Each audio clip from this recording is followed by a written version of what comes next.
Hello, folks. Good evening, and welcome to Saturday's Pathfinder, which might end up being the last Pathfinder. It's going to caught me somewhat by surprise. I was after yesterday's stream. Hey, Tritosi, what up? Like after yesterday's stream, I left the stream yesterday thinking I'm fairly certain we're past the point where the DLC is meant to start.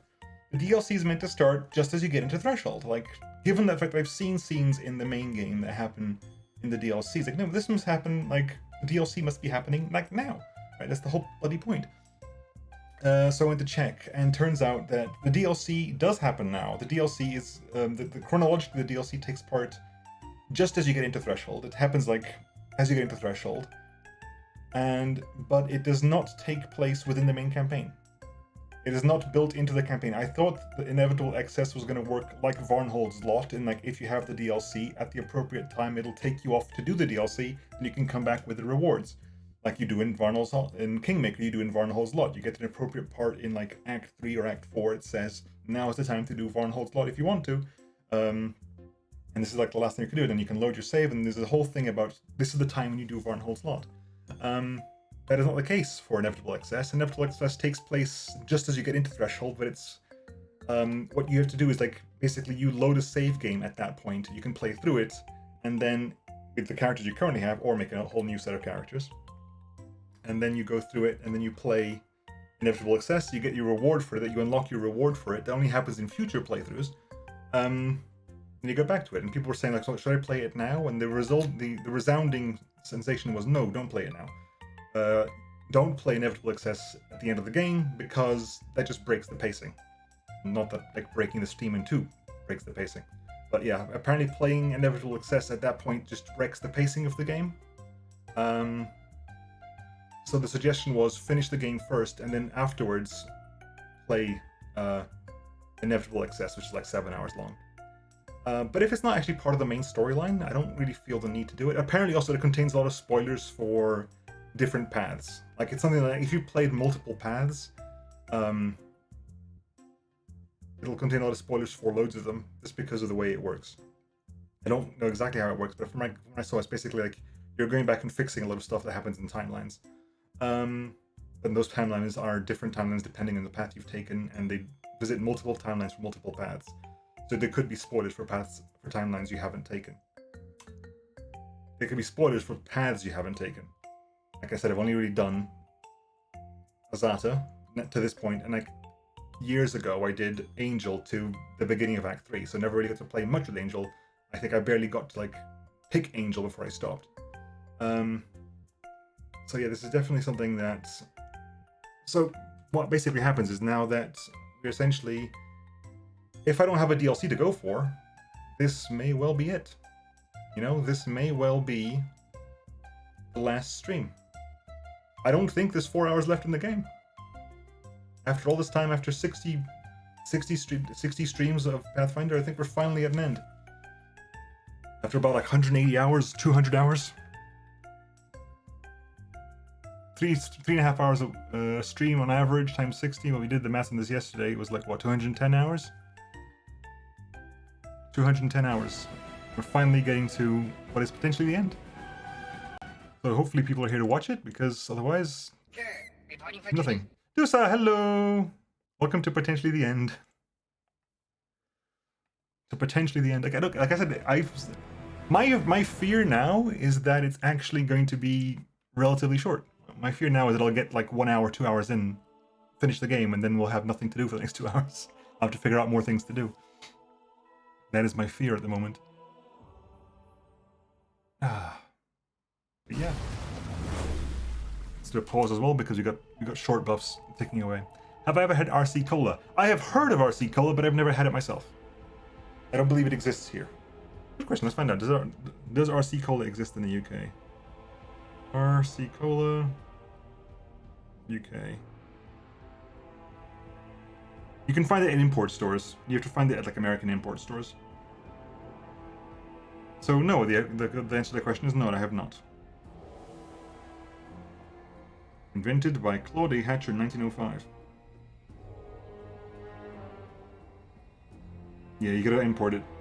You import it on Amazon or go to an American import store. You get a lot of American candy stores, like stores that their whole point is to import a lot of American candy over. It's like a candy store, but it's like just American stuff. And those are weird places. Those are really weird places, frequented mainly by Americans. It's a very odd situation to be in, because I don't think a lot of people here, as a rule, are terribly fond of American candy. The Americans have a very different taste in candy than we do. Like, American chocolate is not great compared to like chocolate over here, in my experience. It tastes weird. And I've seen like several videos in the past that explain why. Like, it's a lot of sugar, absolutely, but it also tastes weird. Like there's like a weird taste to it that is really awkward, which is why a lot of people get into trouble, because it's why you're not allowed to import Cadburys into the US. Like a lot of people like who come to the UK have Cadburys here and want to go back to the US and get Cadburys there. You're not allowed to import Cadburys in the US because Hershey's owns the Cadburys brand. Hershey's owns the license to produce bars of chocolate in the US under the Cadburys brand, but they use an American recipe. They use different things. They use like high fructose corn syrup, which which is favored in America tremendously. I believe like you get like this amount of like what's the word? You get financially rewarded for using or something like that. There's a lot of financial rewards for farmers farming corn for high fructose corn syrup and stuff. And you cannot you don't find high fructose corn syrup in Europe. It just doesn't exist. So there's a lot of different flavors. Hey, Shaitan.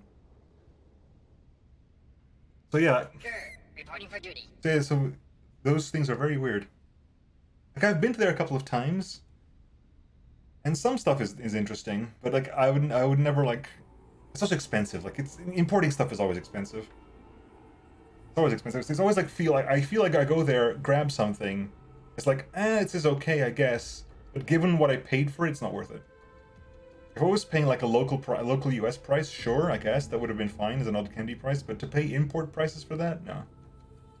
I'm cool, thanks. If I'm gonna pay import prices for if I'm gonna buy a simple thing and pay import prices for it, I'm buying Australian Tim Tams because those things are worth the price. Tim Tams are godlike. Ow. Oh. What if I send you free American candy? Well, I'm not gonna say no to free candy.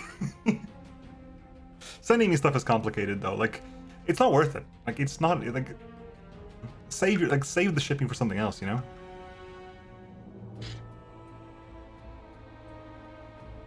Like the things I want from the US, food-wise, are not candy.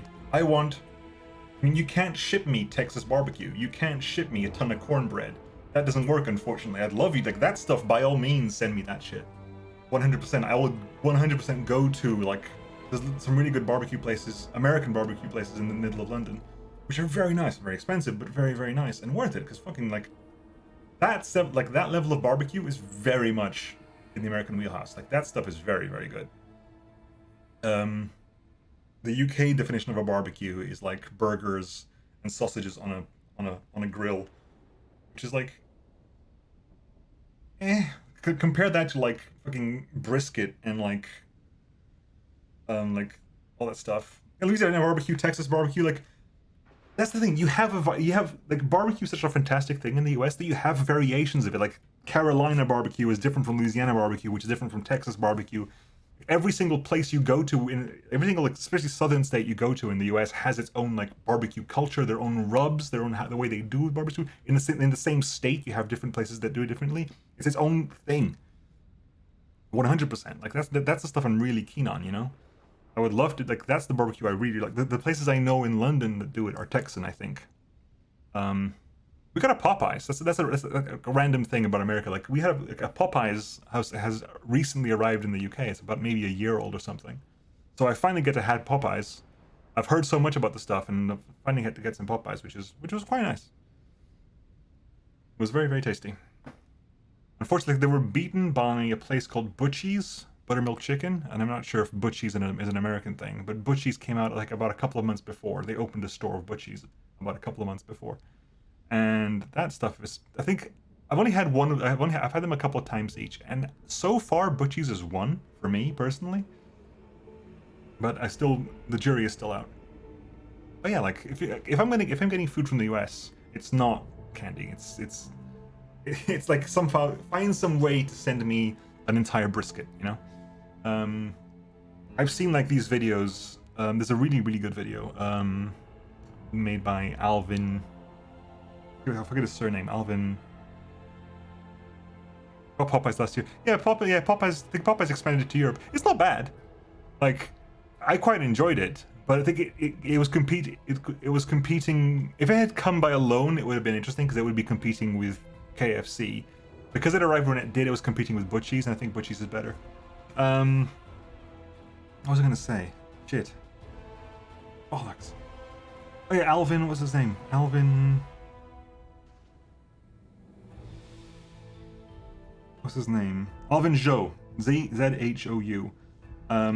Who did a video called "Day in the Life of the #1 Barbecue in Texas." It's a half an hour like documentary of like a week. It's not a day. It's basically a week in the life of the current #1 barbecue place in Texas, according to whatever magazine that they do. Like they do the ranking every 4 years or something, right? There's a big magazine that does a ranking every 4 years of all the barbecue places in Texas. And basically, it's guaranteed that if you get #1 in that, your business is sorted for 4 years. Essentially, like you will making a lot of money. And so he goes there and basically records for about a week. Them making all the stuff, like cutting the briskets down and like doing all the turkey and the sausages. There's like cornbread and a banana pudding and all that sort of stuff. And it all looks fantastic, you know. Like you open the smokers and you just see so many briskets there, and it's like, oh. Better than McD and KFC for sure, but not more than the local fast food joints. That's the weird thing, right? It's like you get a lot of these American import stuff tends to be really expensive, like Five Guys and Shake Shack and stuff.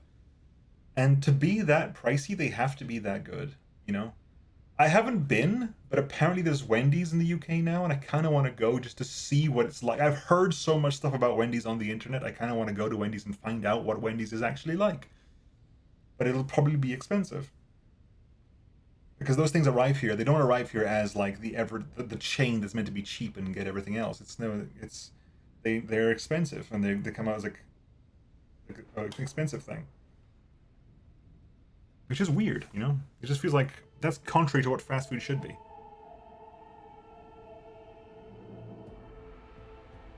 Like Five Guys is expensive, Shake Shack is expensive. Those things are burger places, but they're like Gourmet Burger Kit and GBK is our version of that, and that's like the same price for a much bigger burger and a way more inventive as well. Whereas, like I think specifically things like Five Guys and Shake Shack, they're competing with McDonald's. They're not competing with GBK. GBK serves an entirely different kind of burger. Like Five Guys serves what I would call a McDonald's-esque burger, like that style of like very very traditional burger. And for that price, I have not had a McDonald's in years, and I've had some GBKs, not GBKs, some Five Guys, because I prefer the Five Guys, but they're so much more expensive. I cannot have them all the time. Like I used to have McDonald's. I don't anymore. I have not had McDonald's in years, but I used to have McDonald's way more often. Double quarter pounder all the way. And I think Five Guys is better for the taste, but nowhere near, way more expensive than the price. I am slightly like stalling, simply because like I don't know how long this is gonna last. I'm afraid that like we beat this guy like we're supposed to, then this immediately final fight, and in the end it's like I'm gonna be done before it hits 8:30. I'm very concerned. I have no idea how long is left now. I'm fairly certain it ends today, but I have no concept of how long this is gonna be. I thought Iz was gonna take more than a day as well. Iz took less than a day. We did Iz in basically one stream. So, okay. I suppose it stopped prevaricating, and actually I was also prevaricating because I wanted people to turn up, because if no one's here, right? If I hit the end of the end of Pathfinder and nobody's here, like, what's the bloody point? You know, I'll put the VOD up, sure, but that's not the point. People get to hear and cry at my decision making. For me, McDonald's is once or twice a year deal. I haven't had KFC in a couple of years either. I need to sneeze. I haven't had McDonald's in a very long time. It's a conscious decision. Mainly because like I like it, but I never feel I like eating it, but afterwards it's always a problem. And I like the idea of KFC, but KFC always disappoints me. Like I love the idea, like I love fried chicken, so I love the idea of KFC. Always it feels like I want some fried chicken, and my brain immediately goes to KFC because they've spent years programming that into my mind. But whenever I order KFC, I get disappointed. It's never as good as I want it to be. So now I've happy to have other choices. And so far, at least in my experience, Popeyes and Butchie's have, at least when I have fried chicken from there, that's nicer. I don't have fried chicken as much anymore as well for health reasons. My takeaways tend to be more Vietnamese or Thai. Like, takeaway pho is delicious, man. Like, I pho and some Thai curries and stuff like that, and sort of ramen, all that stuff. That's my jam at the moment. Although it's too hot for that now, it's getting really, really warm. And as much as I love ramen and pho, a hot soup is complicated on a day when it's really, really warm. It makes you just like I'll have the noodles, but drinking the soup afterwards is like I don't want to waste like half a liter of really, really nice broth, but I can't drink half a liter of hot broth, and you can't drink it cold on a day that's like pushing 30. So what is the temperature at the moment? Let's give it a check. It was meant to go up to 30 this weekend. It was 29 last I checked. 27 now, but it did go up to like it went up to 31? No, 29. Hopefully it rains tomorrow though. Tomorrow is scheduled for some rain, and I really, really want it because it's been hot enough now that we need the rain. Anyway, fine. Let's talk to Imeslin, and we have to kill you, I think. I mean, he doesn't mind. He's an inevitable, and he just wants to be free of this at this point. If free will is even something he has. Crusader, ally, I repeat my request. Initiate combat with me. He cannot kill himself. I wonder what the Aeon path would be. Like, one thing I was thinking of is like if I finish early, if for some reason like I don't do the whole 4 hours of the end here, I might spend the rest of this at least doing some minor theory crafting for what I would want to play the other paths as, what class I would use for the other paths, either thematically or just like building. I don't think like going for like 20 levels of build would work, but at least having an idea of like how would you build these classes? What would I do with them thematically? What would be interesting with those classes? Anyway, I will grant your request. Let's fight. I thank you, ally. It will be an honor to die in battle. I refuse to accept their statement. Right, let's have a look. You keep doing that. Like, it's defaulting now. It didn't used to, but it's defaulting to turn to real-time with pause, and I don't know why that is. Is there a setting for that? It's a bit hard. It's a bit late to be checking this stuff now. But it used to be. It's defaulting at the moment to real-time with pause, and I don't know why that is. Right, cancel out of that. It's fine. I haven't changed anything. Right. So what do you do, Emislin? Emislin is a level 35 outsider. Hit dice 35. I mean, banishment enough would potentially kill you. You're immune to mind affecting, so weird won't work. Your saves are low enough though. Are we surprised? You're not surprised at all. It's just that this never really works well for you, does it? Right, fine. What's your EC? 76. Holy hellfire. Damn, okay.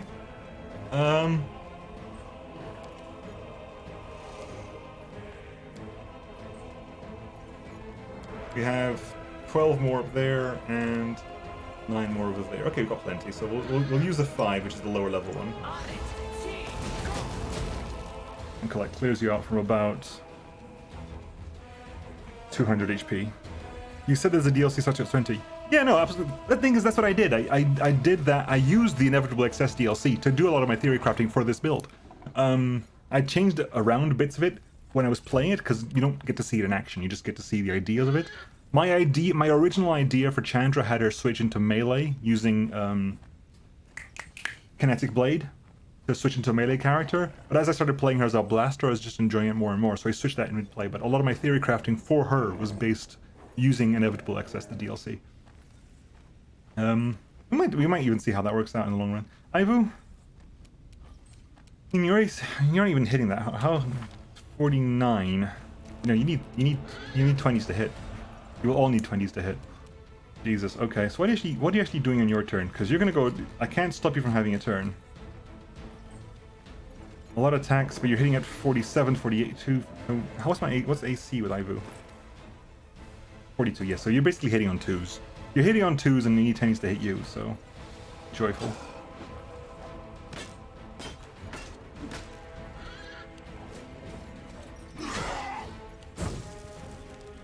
Right. You're not evil. You're lawful neutral. So smite evil doesn't work on you. Everyone needs 20s to hit you. Oh, we actually had rolled a 20. Right. Genio. Take a step back and. Listen to reason. Oh, you're immune to that, really? You're just immune to magic missile in general. Okay. Social, and I could use guarded hearth, but it's just problematic because we're actually even like hitting on 43s. Yeah. Now it will have to be between Chandra and Ember to deal with this, because no one else can even touch you. Away, you rascal! Yeah. We're gonna go for Unraveling Infusion for the time being. You, again, can't really... You're rolling 20s to hit for everything, I think, so... Hey, that worked. A critical happened.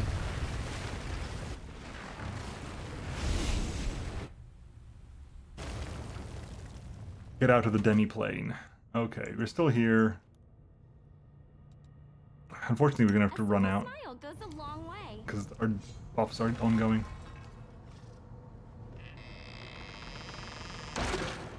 Oh. Who was the dude we just murked? The dude we just murked was the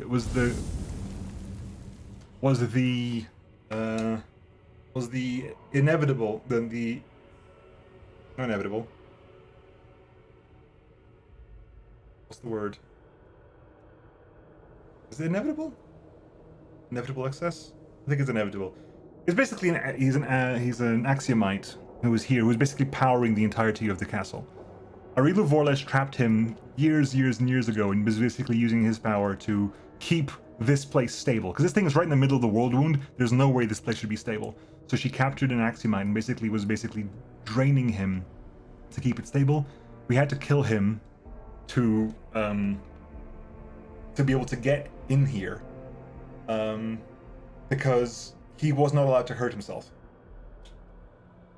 Axiomites are beings of extreme law. If the rules say he can't hurt himself, he can't hurt himself. So he couldn't stop himself from being there. So when we got this, like, you have to attack me. You have to attack me, because I can't attack you. I can't attack myself. But if you attack me, my self-defense mode triggers and I can fight back. That's what I'm saying. I can't attack you. I can't hurt myself. If you attack me, my self-defense mode triggers and I will fight back. But I have to die. You have to kill me. Right, anyway, shards of several dozen large diamonds. They appear to have been used in an unsuccessful attempt to cast spells. Right, what do we have over here? Whoop.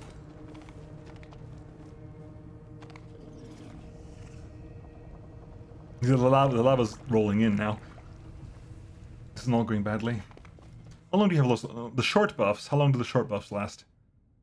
What are the shortest buffs here? People have displacement of the breast boost to check. Greater visibility, that's not part of that.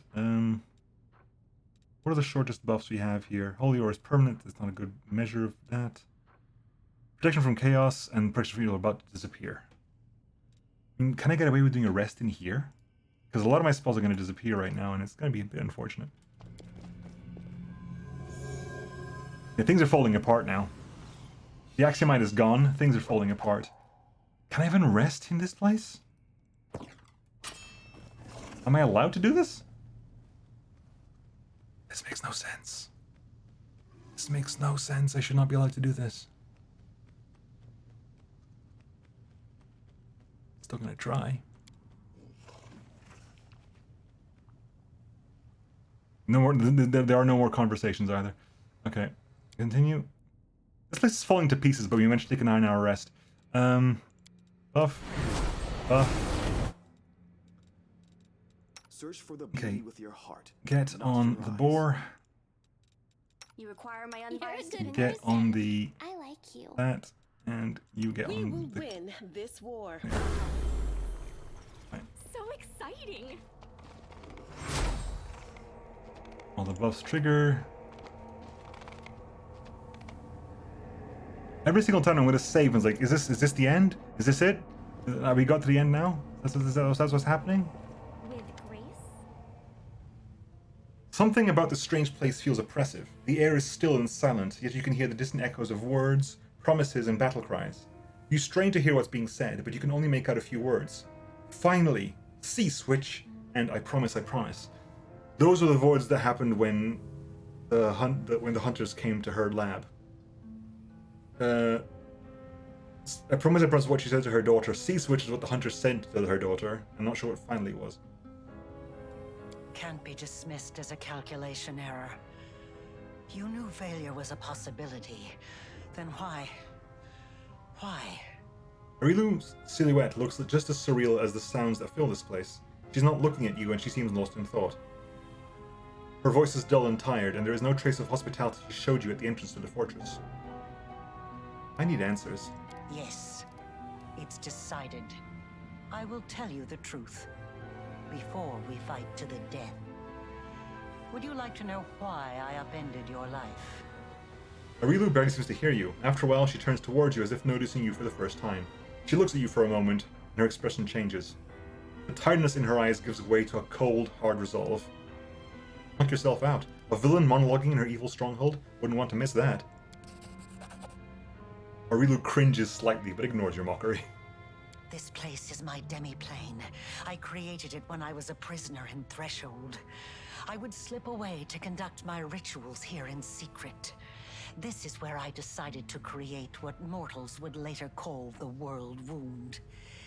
This is where I made all my preparations. Do you understand? Escaping was never my goal. I could have easily disappeared from Threshold. I could have passed through it like water through sand. Yeah, we kind of got that. Like, you're not there specifically to, like, you didn't do the Whirlwind to escape.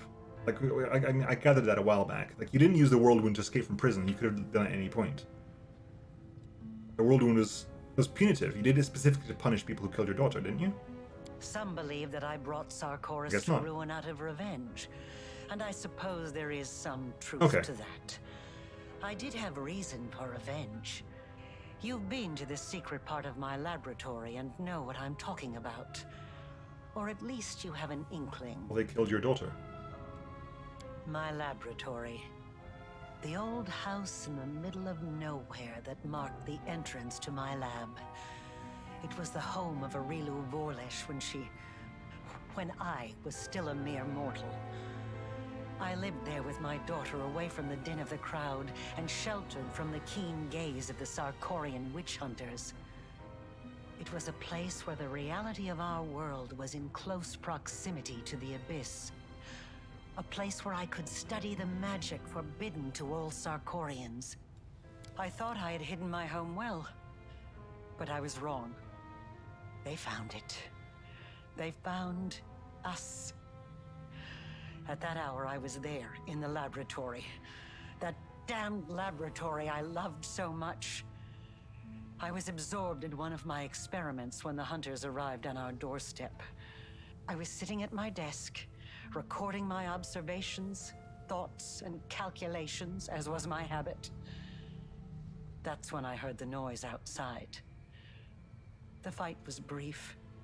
It barely lasted a moment. By the time I sensed that something was amiss and hurried out to see what was happening, it was too late. All I could do was cradle the body of my dead child and cry after their departing soul.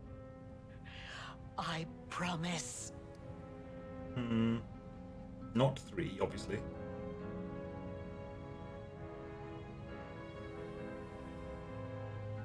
I wonder if is 1 a progression or is 1 just asking a question, I wonder.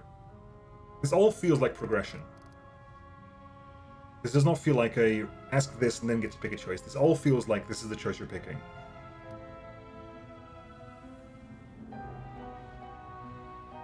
This displays naivete.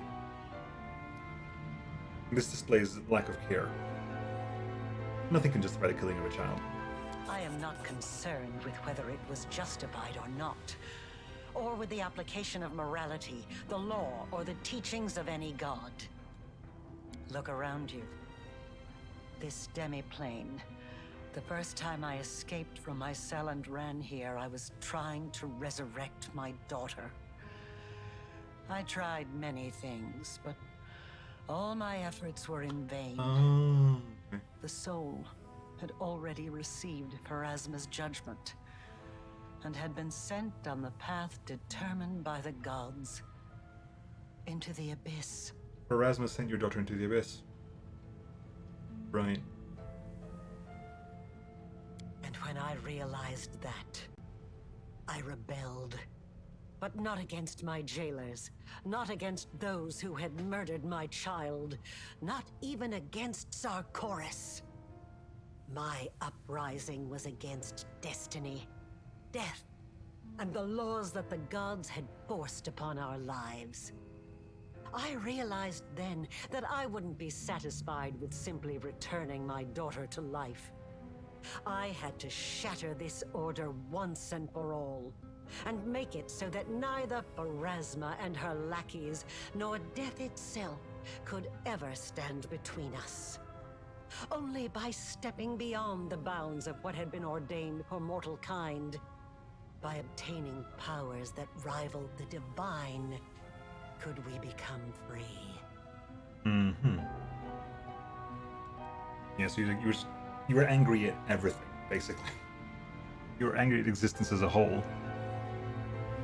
And with this newfound purpose, I turned myself into a half-demon. Fusing the spiritual essence of the two planes was the only way I could achieve my goal. I let the abyss into my soul, and into this world. I opened the world wound. I danced around 3 demon lords, making them assist me without ever revealing my true intentions. They just believed they were dealing with another power-hungry mortal. But in reality, I was after one thing. I wanted to find what was left of my daughter's soul and give her a new birth. One that would prevent anything from ever harming her again. Do I have your daughter's soul? And then I found you. I chose you because I felt a faint affinity to you. I thought your soul could accept the remains of my daughter's soul, like the soil accepts a seed. Yeah, I'm not your daughter, but you gave me her soul. I thought that I could bring back my child by tethering the mangled remnants of her soul to a pure mortal soul untouched by the abyss. I thought the power of the Nahindrian crystals would allow me to protect her forever. That I could tear her away from the dominion of mortal nature. But I was mistaken in both assumptions. Now I'm about to face the consequences of my mistake. You will witness them as well. As the strange reverberating echoes of the demiplane fall silent, all you can hear now is Arilu's sad, quiet voice.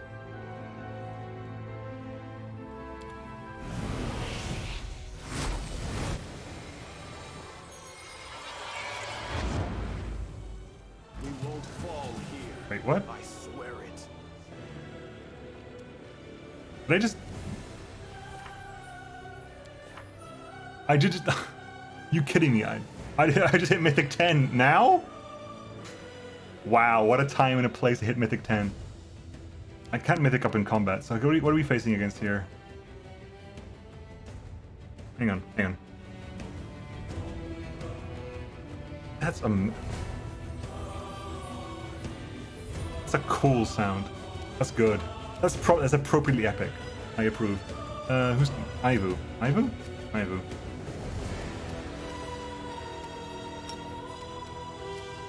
And which are you? 86.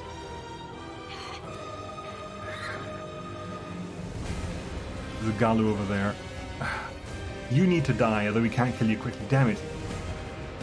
We can hit everyone else with weird when any of those turns happening. We gotta focus on you.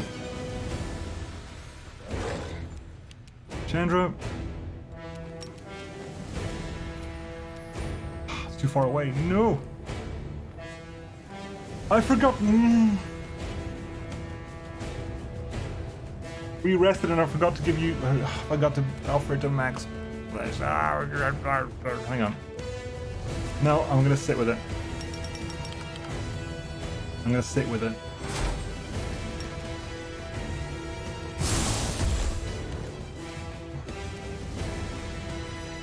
Into the fray!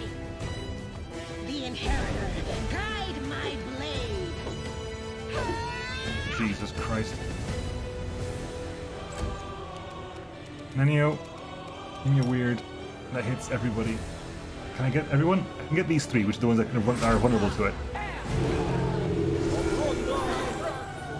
I'll kill these three at least, that's good. Move up to here.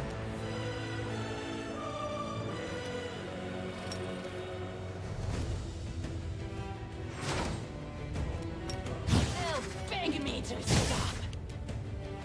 Ember, move up. Let's hit you with Hellfire Ray. Missed twice? Yeah, I guess.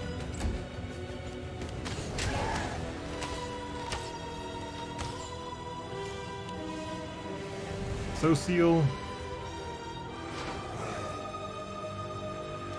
Fall!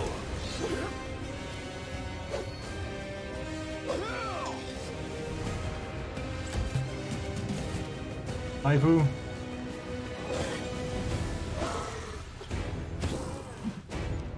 Chandra.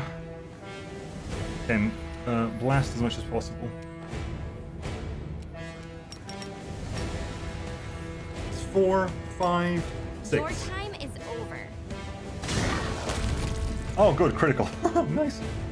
Good, which means you get to focus on you for a bit now. Right. Take you! I'm done with you! Which way are you going?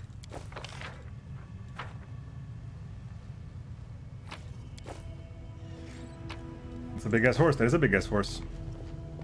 Can we hit Mythic 10 now? Alright, okay. Let's work on this way up. So, did I throw? I think I might have. Did I throw them out? I might have thrown them out. Okay. Did I even put down lists of what we could do with the rest of this stuff? Did I even write down what? No, I didn't even put down what we could get with this stuff. What do you want for your last mythic feat, there, buddy? What can you do? Bonus attacks. I mean, anything that gives you a bonus to attack would be nice. Anything at all that can give you to get a bonus to attack. Extra feet. Weapon focus. Hang on, have you got weapon? You have what? You don't. You have proficiency. You don't actually have weapon focus, do you? +1 on your melee attacks at this point. You haven't got melee focus, weapon focus glaives, have you? Just checking. Pole arms glaive. There you go. Weapon focus glaives. Your level 20 with level 10 mythic is going to be weapon focus glaives, unless I can think of anything better to give you.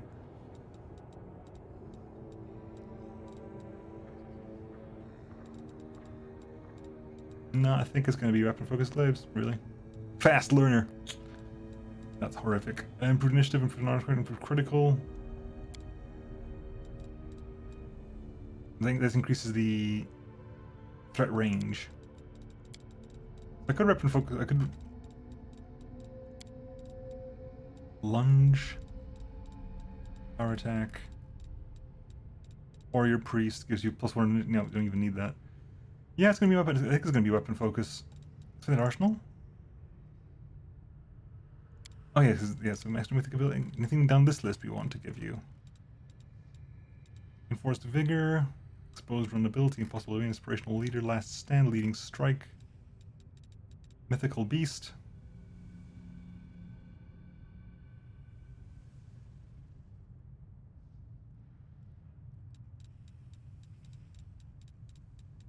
I think we're just gonna give you. We're gonna give you weapon focus. I've got nothing else to give you. Just take weapon focus. Glaive. Gives you at least +1 on those in your attacks. You. What do you get? I'm gonna give you Mythic Dodge. Did I give that to you apparently? Just increases your AC by 1. Just so soft wave. Nope. Destiny Beyond Birth. Nope. Plus attacks irrelevant. Mythic Brew Potions. No, we're okay. Extra mythic ability. Anything you want here? I mean, do I give you a Ascendant Element just so your fireballs do something? Mythic Charge, Magic Nullification. Greater Enduring Spells. Any spell that should last longer than 5 minutes, but longer than 24 hours, lasts 24 hours now. Unfortunately, it doesn't hit things like haste and stuff like that. Favorite meta magic. Oh, hello. That might be cool. Favorite meta magic.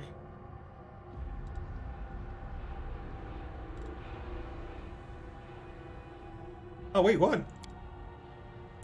I can't do favorite meta magic persistent. Bullshit. I can see why. The thing I would want to do is favorite meta magic persistent, but that's not an option for some fucking reason. Why is persistent not an option? I mean, heighten not being an option is I understand that entirely. But why is persistent not an option? That'd be awesome if I use persistent for that.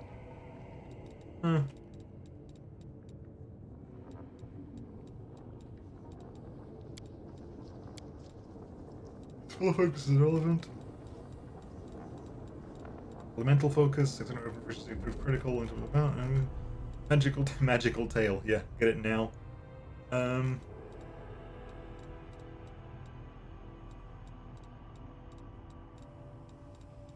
Vulpine Pounce. You gain pounce in your kitsune form. Wow, really? That's interesting. Pounce means when you charge, you get to do all your attacks. This makes charging actually good. Kitsune can actually have a good charging thing because they can charge and do all of their attacks. How does that work with things that increase your damage when you attack? How does that work with things that increase your damage when you attack? I need to try that on a build. Things that give you like whenever you charge gives you like a bonus to your damage on your charge attack. Does that work on all the attacks? Because that would be incredible scaling. Make it like a Kitsune fighter or something that's charging in and gets like the full 5 attacks at level 20. And every single one of them gets the charge bonus? That'd be insane. Make a note of that. Building a Kitsune character. That's for something at some point. I gotta build Kitsune because of Vulpine Pounce.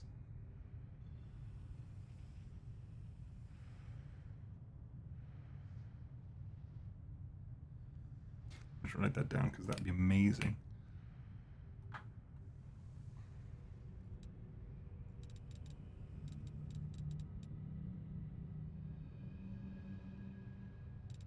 I wonder.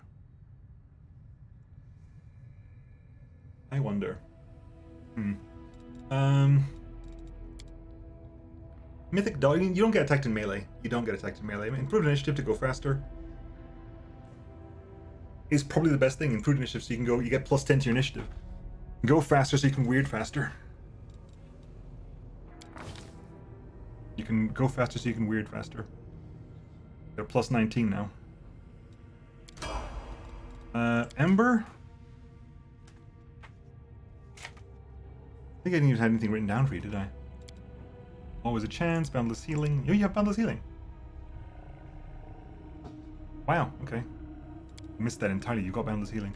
Point blank shot mythic. I mean, yeah, that could be interesting. Sorcerer's Reflex. No, Sorcerer's Reflex. Yeah, it means you can... Oh my god, you can actually Hellfire Ray twice in the first turn. That's ridiculously strong. You can Hellfire Ray twice in the first turn. Because it used to be 2 levels lower than their maximum cast, and she can cast Hellfire Ray at level 6 and 7. She comes in, casts a low level Hellfire Ray, then a high level Hellfire Ray. On the first turn of combat, it would be amazing. 11 slots, Jesus Christ. Right, you, hi. Ranging thoughts expose vulnerability, bigger they are, distracting shots. All of them. Flawless attacks could be interesting. Mythic Sneak Attacker, It's only additional 1d6, it's not that massive. If that's scaled in any way, that'd be interesting, but it's not. Point Blank Shot Mythic, Don't think we've got anything. Have I got anything for... Yeah. A lot of my stuff is basically, don't even get it here, really, just because increases the bonus of Deadly Aim, but you're not really using Deadly Aim these days anymore, because you can't countenance the loss to your attack. In fact, Deadly Aim late game is crap, because I can't really countenance the loss of the attack. I mean, okay, I get bonus damage, but much rather actually hit more often than hit less often but for more damage. Feat-wise, improved snapshot. Many shot is irrelevant, you don't attack with a bow. Snapshot, maybe. Anything mythic ability want to grab you here? Brutality Incarnate, natural attacks is irrelevant. Enduring Suits, Elemental Barrage. Spellcast, they changed it to specifically spellcast. This is whenever it used to be like whenever you dealt elemental damage, which means energy damage. Specifically now it means whenever you cast a spell, it applies the mark.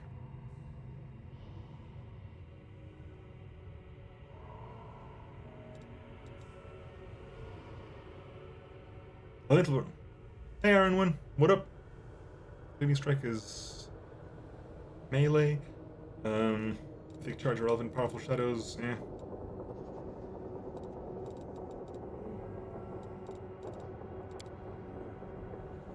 Yeah, here. In Point Blank Shot is fine because you're never not in point blank point blank shot range, I guess. So this means everything gets we get a +1 to everything, whereas this means our successive penalties are. Hang on, let me just figure that. Let me just do the maths on this one. Assuming that you're doing like 20, 15, 20, like plus 20 attacks, plus 15, plus 10, plus 5. So instead of going, it goes from 21, 16, 11, 6 with Point Blank Shot Mythic because you're getting an additional bonus of 1 up above your base. So it's be 21, 16. So 21, 16, 11, 5, 6. Alternatively, you get with flawless attacks, your injured attacks -4 penalties. You start at 20, but it goes to 16, so there. But then it's 12, and then 8, which means your first attack will be lower. Your second attack will be exactly the same. Your third attack will be slightly higher, and your fourth attack will be considerably higher. Enjoyed a tad bit of heat stroke today. How am I? Oof. It is very warm today. I am warm, but I'm okay. I'm potentially finishing Pathfinder today, so kind of a little bit nervous. So basically, don't want to get more damage up front with Point Blank Shot Mythic. Get a +1 to my highest roll, or a higher bonus to my lower rolls. Make my later rolls easier to hit. You know what? I'm gonna take flawless attacks, I think. Because a +1 at my highest run, a single +1 to my highest thing is probably going to be worth less. Like a single +5 to hit on my highest attack, 5% to hit on my highest attack, is probably not worth as much as a +5 to hit on my third attack and a +15 to hit on my fourth attack. I'm going to pick flawless attacks for iterative attacks. Once that goes, we're basically going to be. So it says our range attacks are 30, 25, 20, 15. It's not that anymore. If I check that with you now, it's now 45, 41. It was 45, 40, 35, 30. It was 45, 40, 35, 30. Now it's basically 45, 41, 37, 33. Have you enjoyed this story so far? Any paths you regret taking? I've loved the story so far. I don't really regret taking any choices, and I really want to see other things. Like, I've played like 200 hours of this game, so I'm not going to play any more of it on stream. But I think on my private time, I might go back and replay with different choices because it's been amazing. I mean, I've really loved the story for this. I want to go back. I want to have different party members. I want to try something else.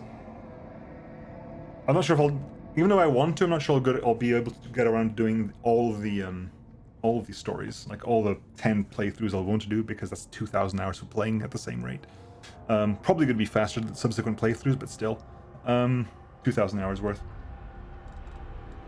But at least I want to get at least a couple more done. I want to get at least one evil playthrough done, just to see what that's like.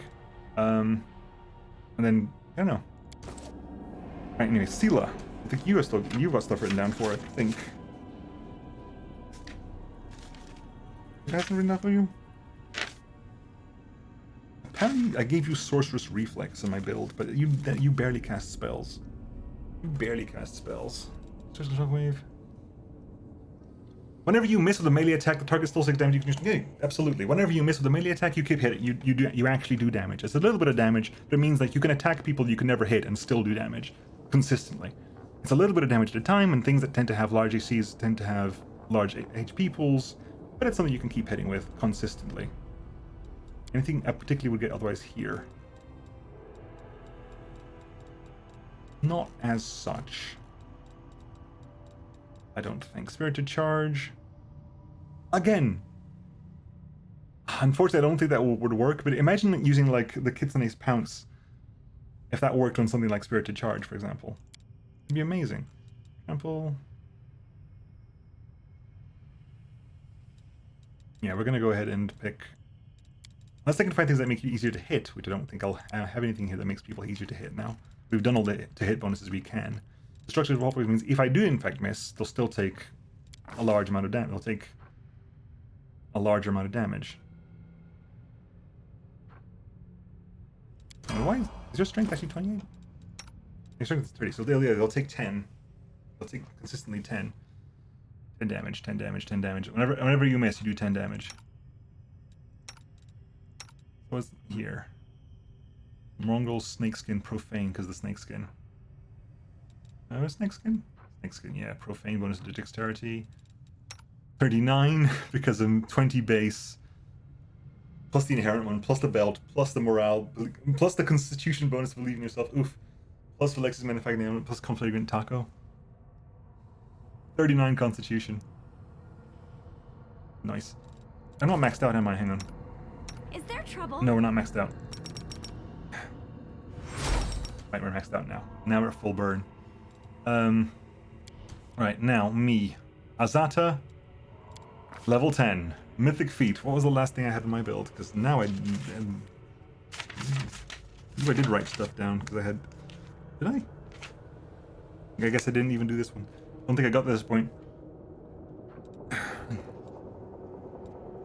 mean... Weapon Focus Mythic? Do I even need Weapon Focus Mythic? No, I don't miss. I cannot miss. I physically don't miss, ever. Plus attacks are relevant. I don't use multiple attacks. I mean, +1 to my melee attack is irrelevant. Emergency Potion, no thank you.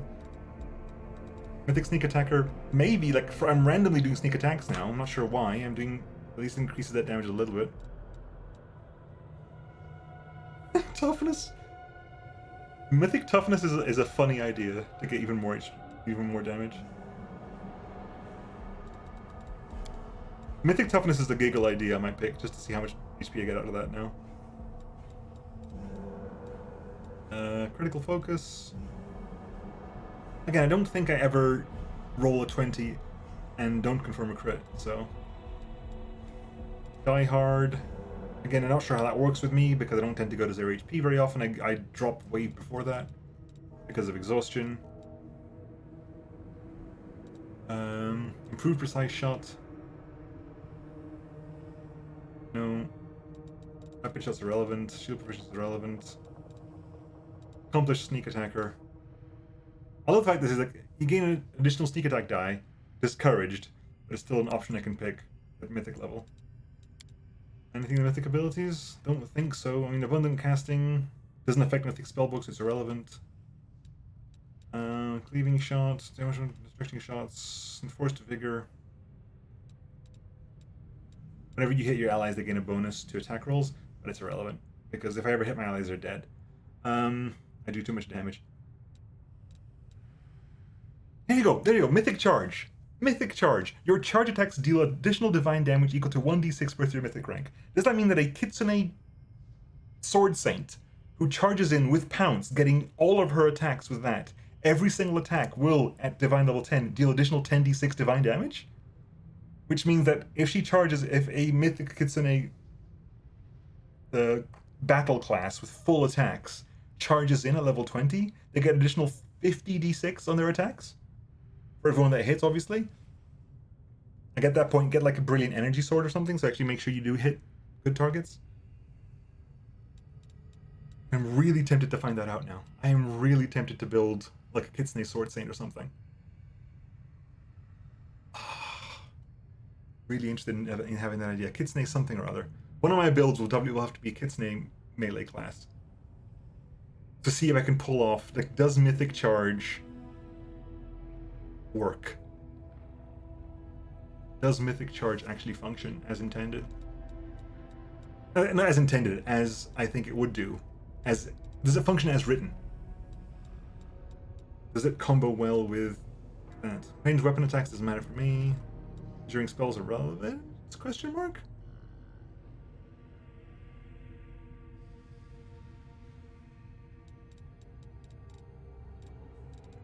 What's the alternative? The alternative was Toughness Mythic. Okay, hang on. I'm gonna put this briefly, just so I can check the spells. Last superpower. All skilled, I get a bonus to all my skill checks equal to my mythic rank. And every time I make a skill check, I roll twice and choose the best result. Marvelous Endurance, I gain fast healing equal to half my mythic rank. 5. From 4th... Reporting for duty. Eric, hello! From 4th mythic rank on, this number is... Super fast healing? Ooh, I think so. I think we'll go super fast healing, because Zippy Magic doesn't work with me, unfortunately. Supersonic Speed, I don't need that, because I constantly have haste anyway.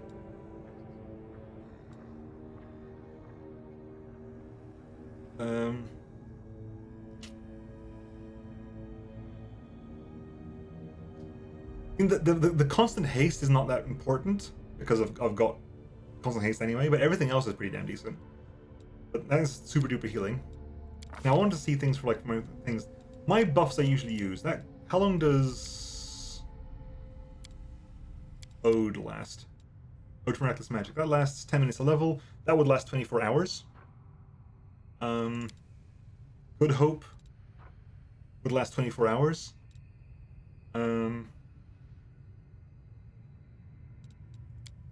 Believe in Yourself would last 24 hours. Any other buffs we have here? That wouldn't last me because that currently lasts what, 20 rounds, which is not 5 minutes. How many rounds is 5 minutes? A minute is 10 rounds, so you need it to last 50 rounds. So yes, that wouldn't work. Freedom of movement would last 24 hours. Shield of Dawn would last not long enough, unfortunately. Burst of Glory would not last long enough. Friendly Hug would last 24 hours. Wow. There's only one creature at a time, unfortunately, but that would last for 24 hours. Immunity to energy drain and mind-affecting effects for 24 hours. Oh my god, that's amazing. Moral Support would last 24 hours?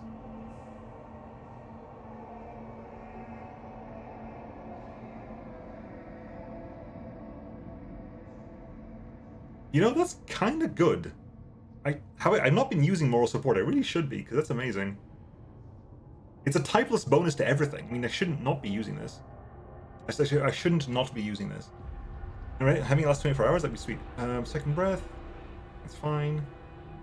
Sudden Squall, irrelevant. 6. That would last 24 hours. It's mostly irrelevant, though. There's morale bonuses against that. Greater Heroism would last 24 hours. Overwhelming Presence would not last 24 hours. Protection of Nature would not last 24 hours. Songs of Steel, nope. Heroes Never Surrender, irrelevant. I do forget that this exists. I must remember that exists.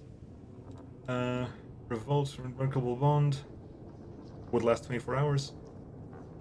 It would last 24 hours.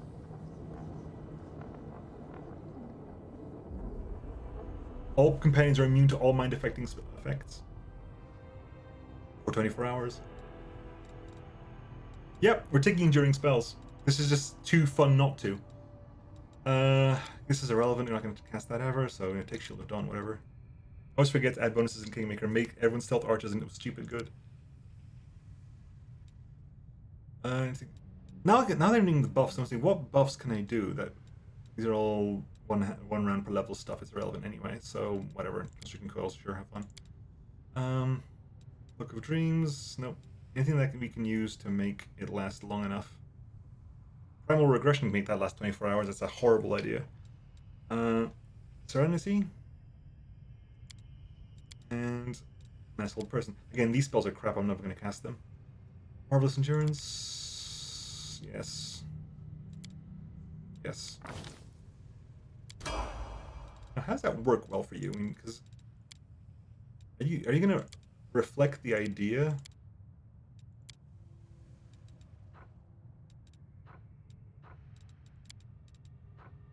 Unbreakable Bond lasts 24 hours now? Hang on. Unbreakable Bond. Unbreakable Bond, permanent. They just have Unbreakable Bond, permanent. My entire party is immune to all mind-affecting effects. For 24 hours. I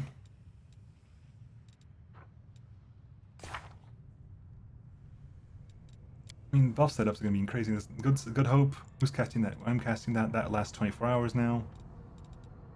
Bless would last 24 hours. Ultra Miraculous Magic would last 24 hours. Believe in Yourself would last 24 hours. Prayer would not last 24 hours. Burst of Glory, no, not Greater Heroism would last 24 hours. Veil of Heaven, irrelevant at that point, but... hang on. In which case... Can we do class Unbreakable Bond? On the normal buff, because the last 24 hours. That... You don't get to cast that as well. We're out of casting slots. Already casting enough stuff here. Bless. Apparently you're casting that, not you. Can we choose who's casting that? You have to cast it on yourself? Centered on caster, yes. Okay. Miraculous Magic. Good Hope. Believe in Yourself, Constitution. Prayer. Burst of Glory, Divine Favor. Forward Blind. I like the fact that you can cast Power Word Blind on... you can cast Power Word Blind uniquely on Bismuth.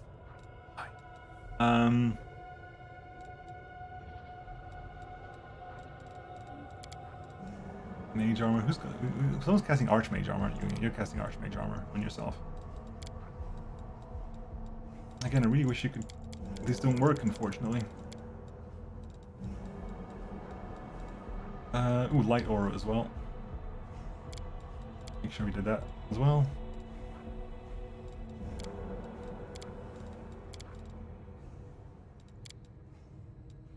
Not sure why this is currently unavailable. These are all blanks. I know what these are. These are all blank abilities. Oh, because I can do it here. I can only do it one at a time, unfortunately, but...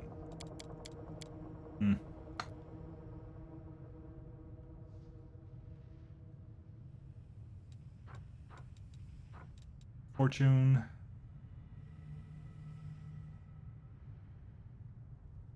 For 1 round, yeah. That last one only lasts for 1 round.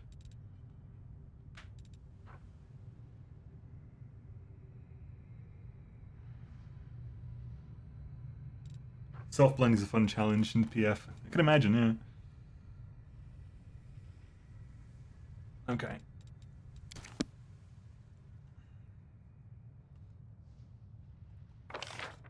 Where are we going? I guess we're going down here? No, I don't know where we're going. Oh, is that outside? Can't hear anything? Doesn't seem to be that way.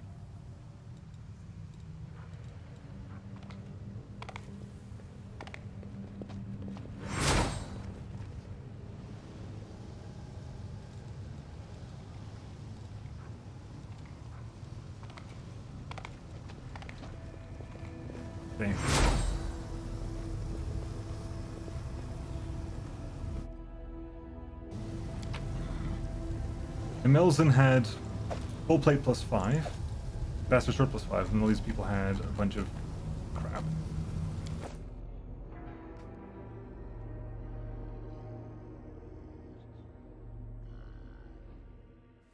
You should not have come here. I, Arilu Vorlesh, the one you called the Betrayer, have nothing to offer you but death. Karamzadeh, I will give you the chance to avenge your death. Rise. Curse you, mortal scum! You have struck ice into my heart. I will devour your souls to loosen its freezing grip. He killed you like not 5 minutes ago. Oh, right. These are the people outside. Oh, shit. Let's make this quick. Hi!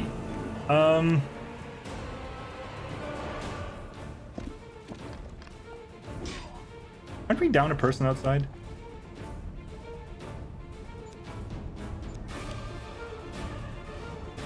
Voljeff? We have no control of Voljeff? Why do you have no control over Voljeff? The fuck? Okay, so we gotta start buffing up as best we can. Let's start buffing because we didn't get a chance to buff these people. Arcane bow.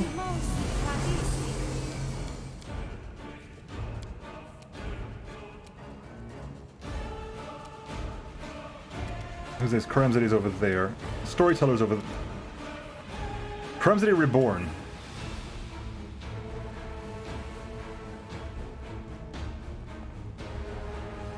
You're not. No, you're not flat-footed. You just have really shit AC. Okay. Oh, their numbers are way better. Okay, the Mythic Nalfeshni is a bit crap, but everyone's numbers are way better. Holy shit. Okay.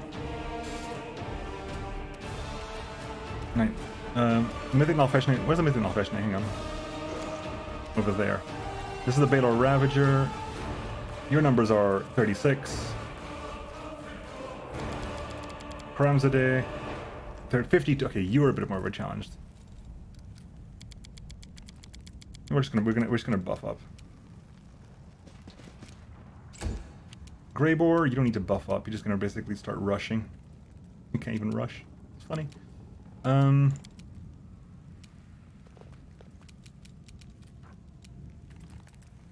We'll focus on this side first of all. Can I hit you with Quarry?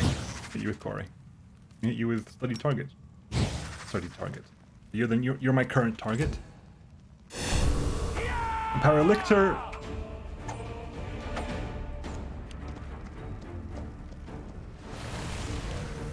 Chief Soul. Yeah, no crap. Lan? Okay, Lan. You can't really do much, can you? Extra attack for key. Perfect strike.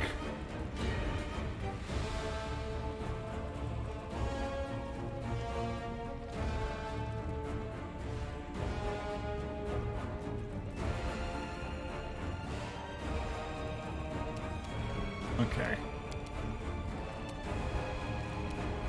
You have to move, unfortunately. 5 attacks.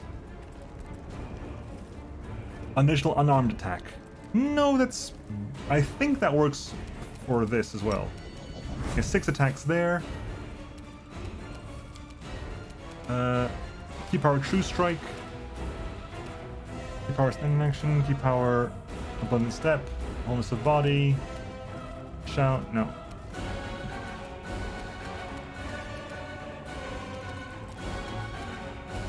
Let's start then. You've crossed the wrong mongrel.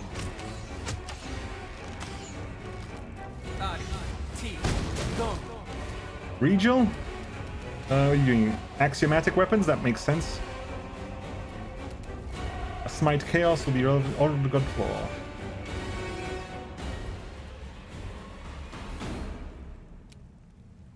All allies within 30-foot radius. Okay, move up so that everyone's in 30. Move up here, and you can use Order of the God Claw. Queen Galfrey, level 14. Dayron. What are you gonna cast? Because you can cast some crazy shit. Come on. Like, cast some people to start distracting some people. There's a full round spell cast. Damn it. Full round unification. That. Oh my god, you need to cast these things. Overwhelming presence. No. Let's think about the buffs you can cast here. Mass heals. Holy auras. Probably holy aura. Make sure everyone gets holy aura. What's happening up there?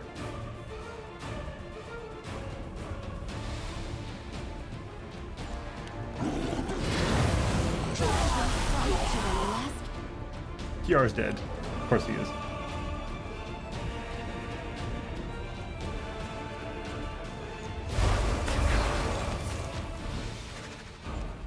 Chief Soul's paralyzed. Malfeshne. Nistra. Level 1 Paladin, you go. You go, girl. You go level 1 Paladin. You go fight against Karamzadeh. Legend that you are. Random Mongrel? Arsino? Scarenthal?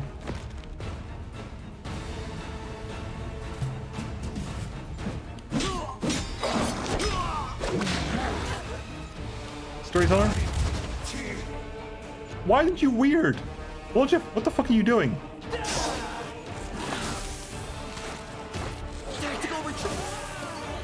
Well done, Woljif. What the fuck was all that about?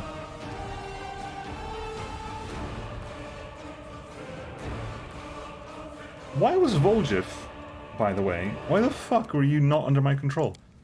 Rooney, again, keep moving a little bit further. Any more? Do you have any more self buffs you need to do? This is the big problem.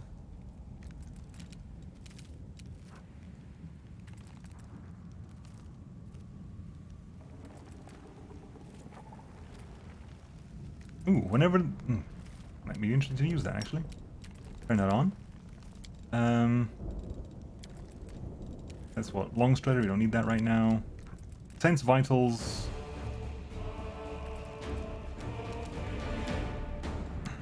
That's what Blessing the Salamander. Sense Vitals, pre-prepare all of this stuff. You can also quarry this guy. Go. Greybore. You can't charge either. Greybore's like... As Greybore's slowly getting into combat.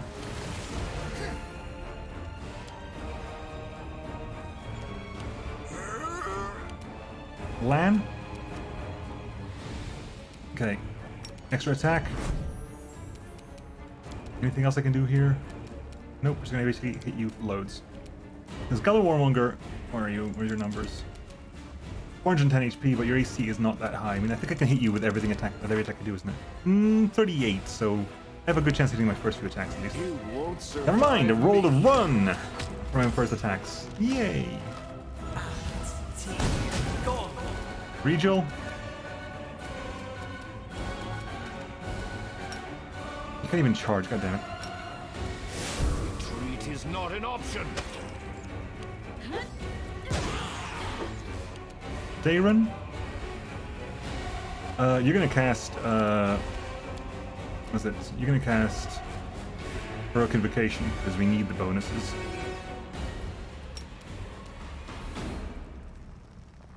Cast on you.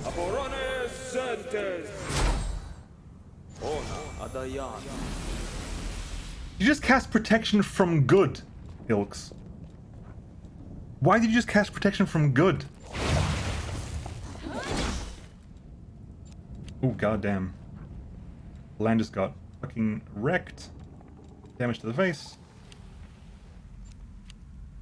It isn't my time yet. The queen went down, I think.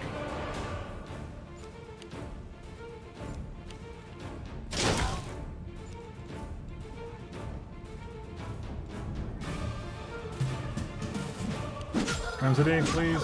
Storyteller, please. Just cast weird on somebody, please. I will fight to the last breath. Queen Galfrey doesn't go down. Interesting. Aru, step back, please. Instant enemy, the Baylor Ravager. Here goes fucking nothing, because this is going to do a lot of damage to everybody, I think. I will resist. Disappear. Grey Boar. Charge. Hang on. Switch target to an Alfeshne. Charge an Alfeshne. Plan. Take some steps away because people are going to really fucking hurt now. Like the explosion's going to do a lot of damage here. Let's start with a Ravager. Start with a Ravager. It isn't my time yet. Regel's like, but I was going to attack him. Regel's like, okay, fine, I'm going over here now. Being Galfrey, you can't die. You literally cannot die. Okay, Dayron. Hang on. Where's... You're still over there. Okay, so we're gonna... You know what? We're gonna give you this. Mastodons, Hamadryads, Nerades? Nope. Boogeymen. Azato Thanademons. They're gonna be Thanademons because you're evil. Unfortunately.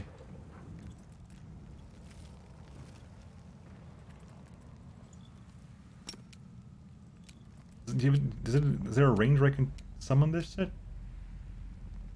Yeah, I'm gonna summon you over here. Go over there and summon a Thanademon. That's a full move action, isn't it? Bloody hell. Bollocks.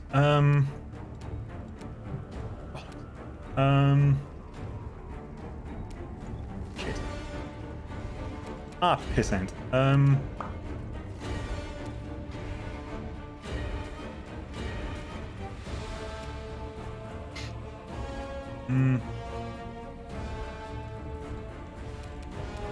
You cast just a big Cure Wounds then?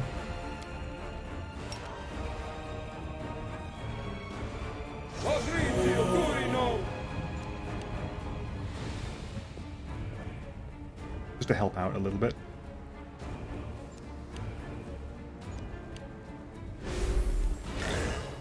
Fearful Gaze. You're immune to Fearful Gaze and uses Bone Lock. Succeeded. What's Bone Lock? Difference of the giants. Paramazadi.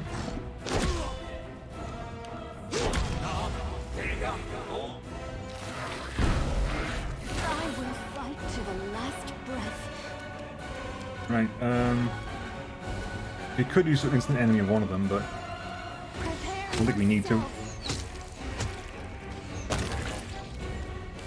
Grey Boar? No. What's Grey Boar? What? You're dazed. Oh, that's like... Lan?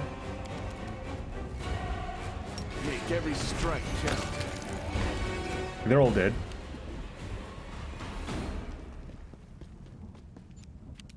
Dayron? Now, please summon a bloody Thanademon. I mean, you've been waiting for this for ages and a half. Be all evil and... Yeah, just will check you. Permanent Shaken as well, well done. Not immune to fear. Sadly, I don't know. You're still not immune to fear. Sadly, I still don't know.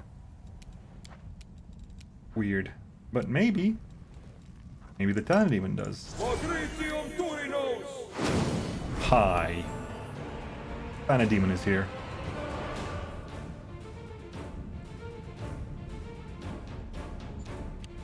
Chief Soul.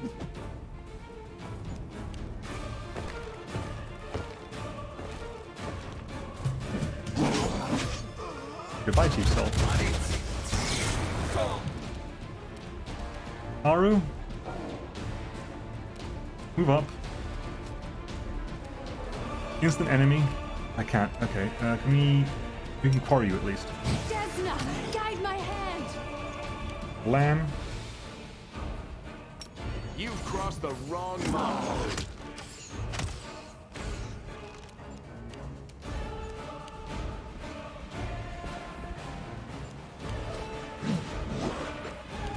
Thanademon, I mean... Why? Cast Enervation. Do something. Are you immune to Enervation spells? You're not immune to death, are you? No, you're not immune to death spells. You can cast Enervation with no problem at all.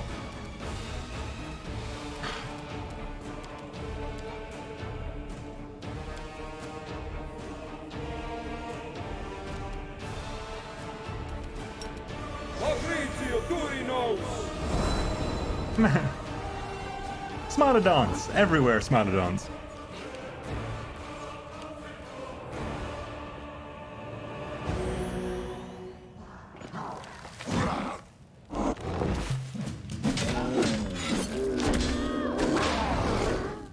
The Queen Belfry finally go down, or she's still technically up? She finally went down. Oh, because she had Die Hard. She's not dead because I don't think she had a thing, but just got to Die Hard. Okay. Oh my god, you're stunned? You're stunned for, oh my god. Okay, fine. Aru, please do the job. What? What the fuck? Why are you not, what the fuck just happened there? Fine. Is Lan gonna have to do it? How much HP have you at? 109. I refuse. I refuse. Lan is not gonna get the killing shot here. No.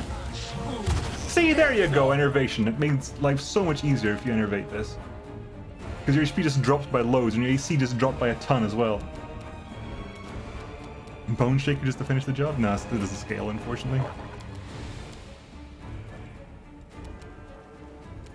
Energy drain. You failed to overcome spell resistance. You pillock.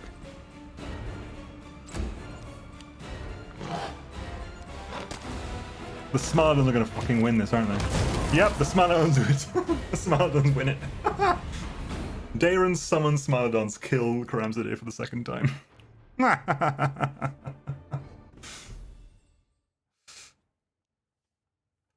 forgot how crazy Aru is. Find Arilu, reach the end. I think we're here. I think we're here. I think we're here. Hang on.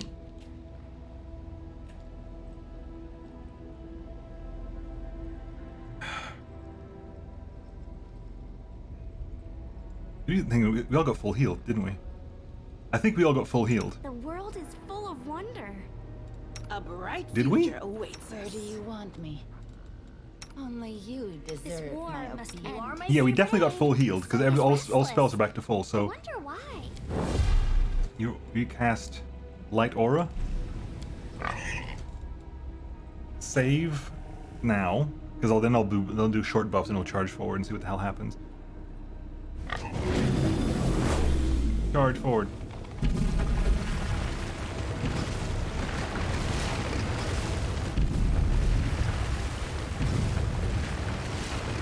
Yeah, people are not on their animals. I just realized people are not on their animals right now.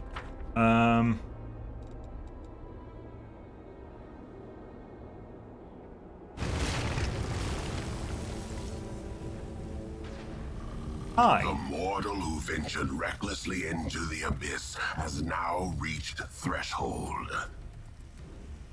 In Iz, you struck down my creator and master Daskari.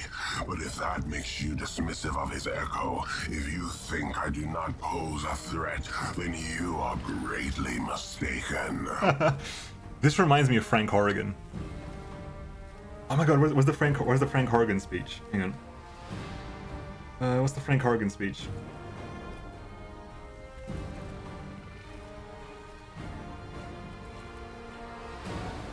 What's the Frank Horrigan quotes are amazing. Can you? This is a good Frank Horrigan voice. No, it needs a bit of a robot in there. This is a different. No, this is horrible. Oh my god, this is really bad. I'm having a deja vu moment. The Frank Horrigan quote is basically like, hang on, I can just play it, I think. You've gotten a lot farther than you should have, but then you haven't met Frank Horrigan either. Your ride's over, Muty. Time to die. Those are the vibes I got from the Echo Daskari here. So it's very much the Frank Horrigan speech. You've got a lot further than I think you have. But then again, you haven't met Frank Horrigan either.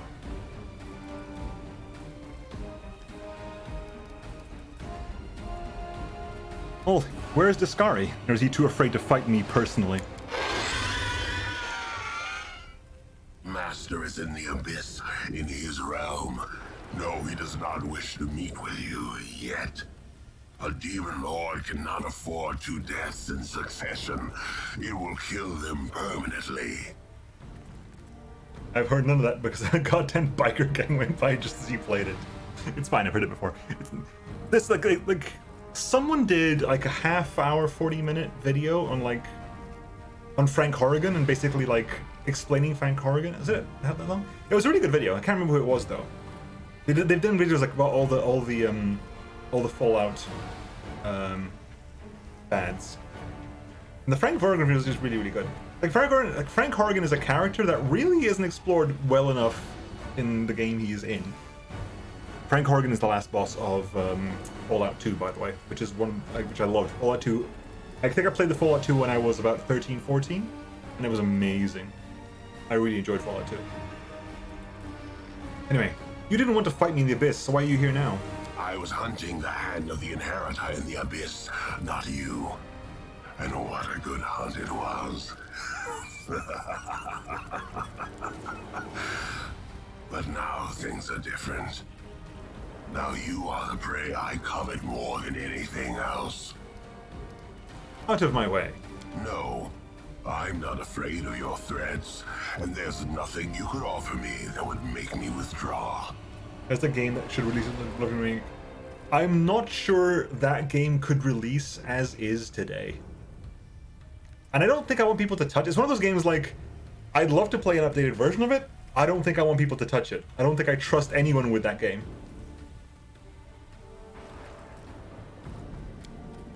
He lost to you. He lost. The great Discovery himself lost to a mortal. So what happens if I succeed where the Great Lord failed? If an echo destroys the one its originator could not defeat, who would that make me? What would it prove? I'll risk my life to know. You are not just my enemy, you are my chance. A chance I won't miss. Take a dream. Of course you can, absolutely.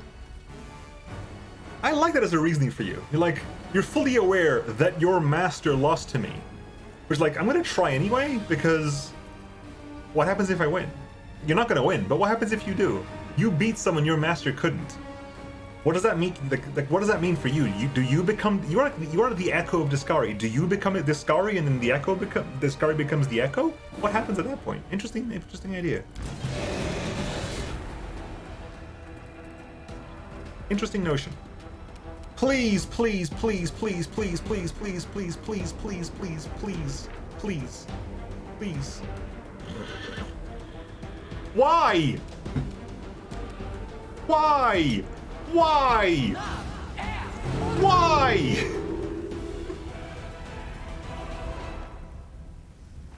The fuck? God fucking damn it. It's not immune to fear. Weird kills it. Weird kills it. It's not immune to fear effects. It's just true, actually. He was afraid. He was afraid, therefore fear should affect it. You know what? That makes canonical sense. I actually viewed through that light. Interesting. Nenio kills everything. I mean, this build of Nenio is so incredibly strong against anything that's not undead. It's insane. Absolutely nuts. The fact that, Phantasmal Killer, for people who aren't aware, who don't know this, a lot of things are immune to instant death spells. 100% they are immune to instant death spells, to negative energy, to power word death, to finger of death, a lot of other things. They're all immune to that. That's fine, sure. Phantasmal Killer and Weird are not death effects. They are mind-affecting fear effects. Right? They are mind-affecting fear effects. You don't kill them, they die of a heart attack, basically. They get so scared that they die. It's not a fear effect. You're not commanding them to die. You're giving them the illusion of something so terrifying that they die. So it's not so it bypasses death effects. And the amount of things in this game that are not immune to fear or mind-affecting things is huge. There's a meta magic rod that bypasses immunity. With that And then you can use weird on anything. Hello, hello, ring song. Oh my god. That's amazing. I mean, I've specifically built Nenio for this. Like, Nenio has been built specifically for this. Specifically to do Phantasmal Killer. Nenio has Phantasmal Killer at every level she can. Starting at 4, she's got 5 there, another 3 there, another 4 there, another 7 at level 8, and 9, she's got 7 weirds. Rod of the Grandmaster. The Rod of the Grandmaster is, I think, bypasses magic immunity, yes? I didn't... Oh, fucking hellshot. I didn't even read the second part of that. Holy shit. Fuck me. Although, to be fair, to be brutally honest, Ember's Hellfire Ray with Grandmaster Rod does so much damage. Oh my god. I'm always open to ideas. Yeah, come on. What were your saving throws there, by the way? You had a plus 32 to the roll. The DC was 48, so you needed to get a 16 to pass. You need to get a 16 on the will saving throw. And then your fortitude save tends to be higher. The fortitude save was 48 as well. Okay. I guess it affects both things. There's an effect that Nenio has that specifically affects fortitude saving throws, but I guess because the spell has a fortitude saving throw involved with it. I mean, yeah, you literally could not pass the fortitude saving throw. Your modifier, you needed to get a 20 to pass, because even with 20 you'd only be 47.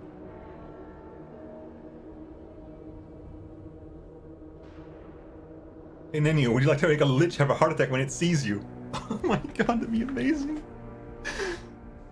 If I'd known that, I'm okay with this now, but if I had known that, I mean, to be fair, I could totally be using...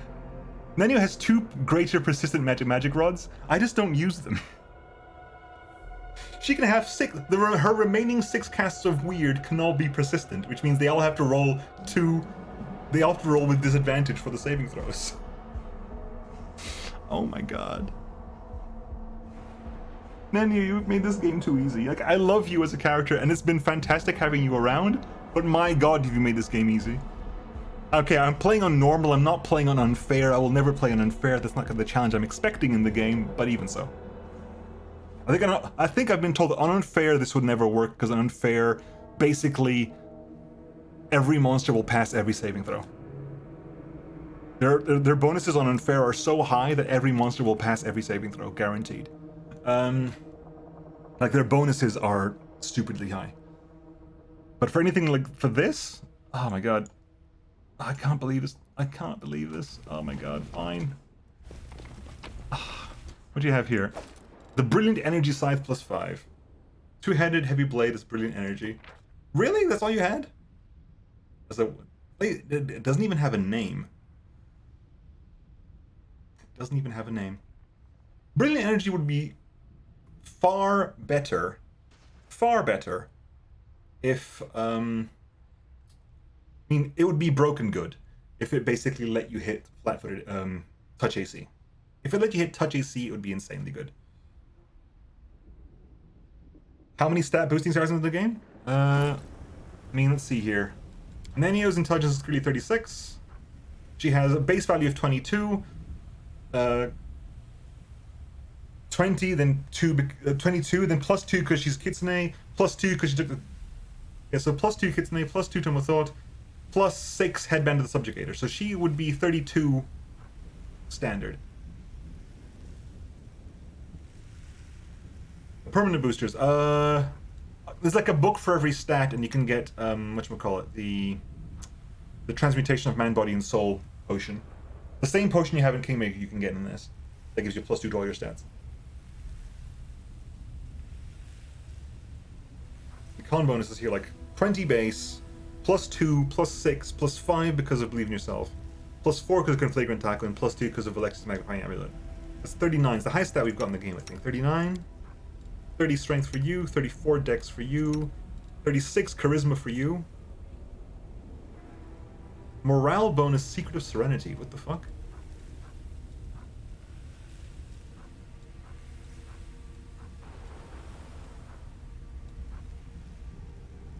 Oh, that's the book. That's the book. What's the Secret of Serenity? Is that the book that you got?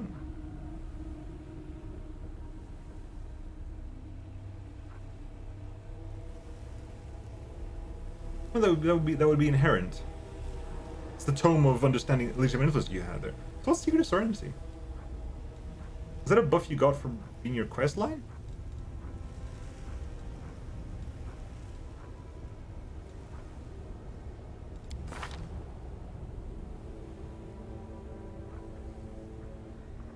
Abilities.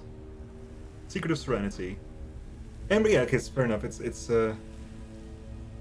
Ember gains a +2 morale bonus to charisma and a unique 9th level spell, Secret of Serenity. As a standard action, Ember can use this ability to make all enemies in the 3-foot area become effective by swinging. Wait, what? She can what? She has what? Secret of Serenity. As a standard action, Ember can use this ability to make all enemies in a 30-foot area become affected by a Secret of Serenity for caster level rounds, so 20. Affected creature must pass a will saving throw, difficulty class 33, each round or be unable to attack for 1 round. And they automatically get it. Like, they are affected for 20 rounds. They don't get a chance to not be affected by it. They will be affected by Secret of Serenity. You just have to roll pass it. Interesting. Huh. I have never even noticed that before. Just making sure no one else has any crazy spells. Because clearly that's a spell that only she gets. That's a spell that's just for her. It specifically says Ember can use this ability. Seela might have an extra spell. You would? Where? Extra ability. Rely on me.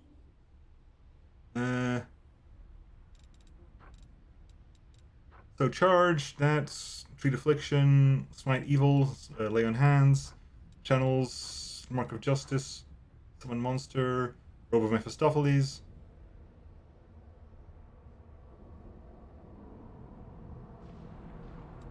The shield. She definitely passed her ability. Is it an ability? Sorry, is it not an ability she can use? She just has an ability.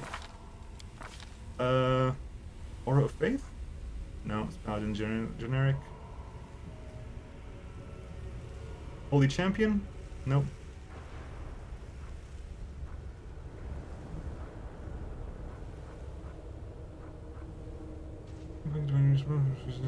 Divine Health, Mercy Fatigue, Smite, Unmercy Assault, Mercy, Horror Resolve, Floor Stacks, Mercy, Paladin, Special Divine Mount, Mercy, Order of Faith Divine Mount, Heavy Armor Focus, Mercy, Mythical Beast, Aura of Righteousness, Thundering Blows, Leading Strike, Mercy, Ever Ready, Paladins, Destructive Shockwave, Divination Immunity, Charge, Coup de Grace.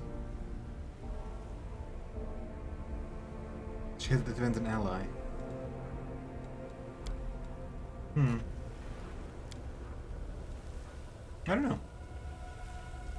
I've definitely finished her quest line. I think in the best possible way. I don't think everyone survives, everyone's okay.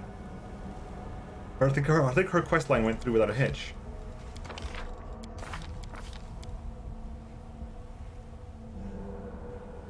Yeah.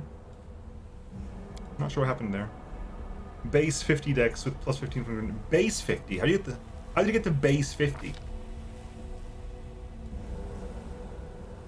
What's the math for base 50?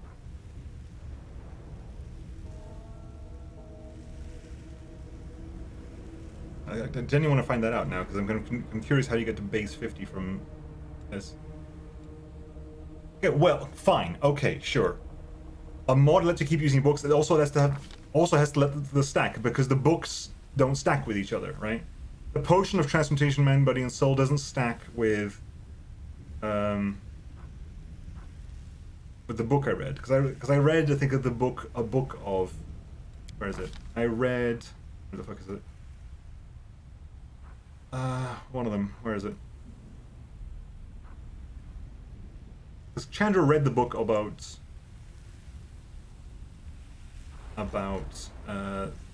buffing Constitution, but then she drank the potion, and that didn't stack because they're both inherent bonuses. I don't know. It's over here somewhere. Storyteller's knowledge. Secret knowledge.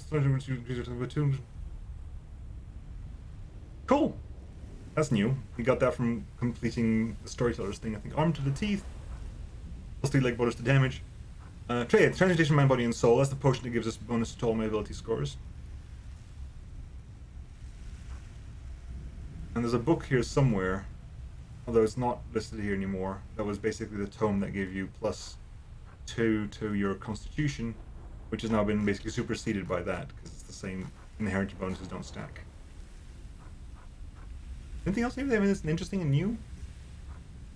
Mongo's Blessing. Xanthir Bang's Notes gives us competition against fear effects. Wall, Fertile Magic.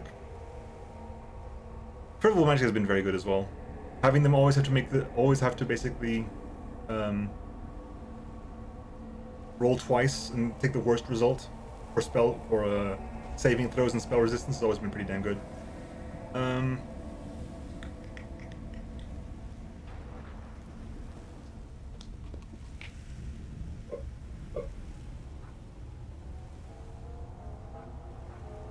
Yeah, whatever, sir. But yeah, like, if using mods is allowed, why don't you just have like 90 for all your stats? I mean, Toybox just lets you put a number in, as far as I'm aware.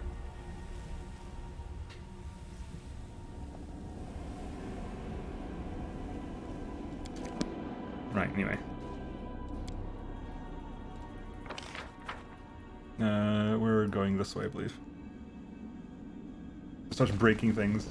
If your stats go too high, the game doesn't expect it. We're not going this way. We're going down this way, then. Come on, be quick about this. My buffs don't last forever. How are my buffs doing? My temporary buffs. Where am I temporary? 17 seconds on protection from evil as well. Really? Already? Damn.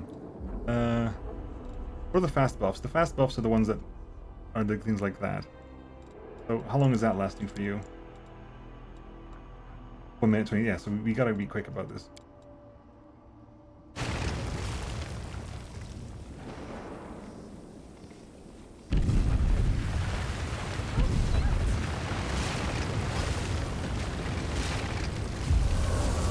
Get out.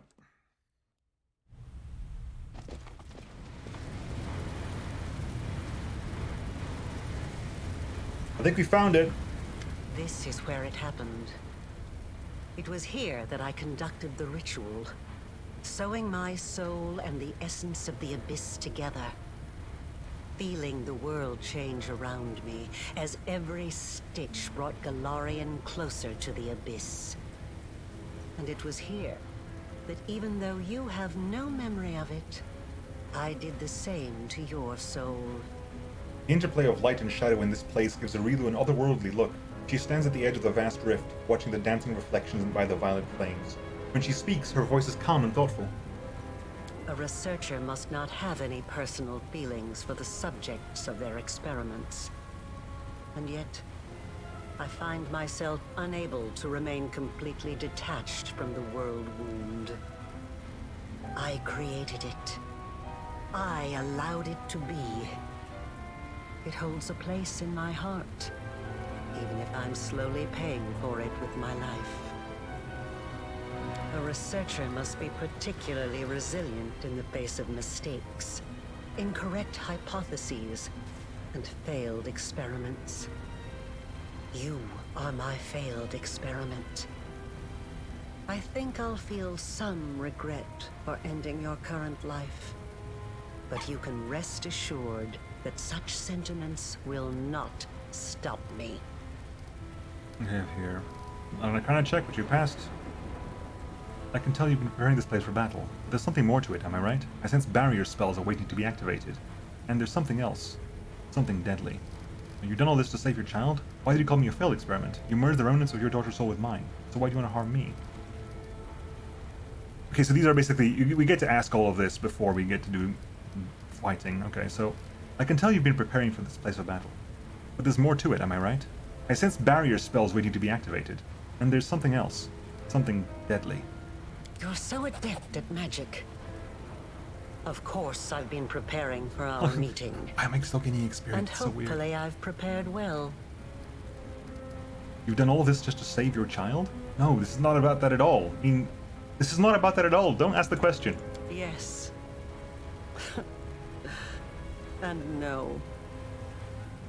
Even if I could have brought back my daughter, I wouldn't have stopped at that. I wouldn't have been satisfied. Not after what I'd gone through. Not after the things I'd learned.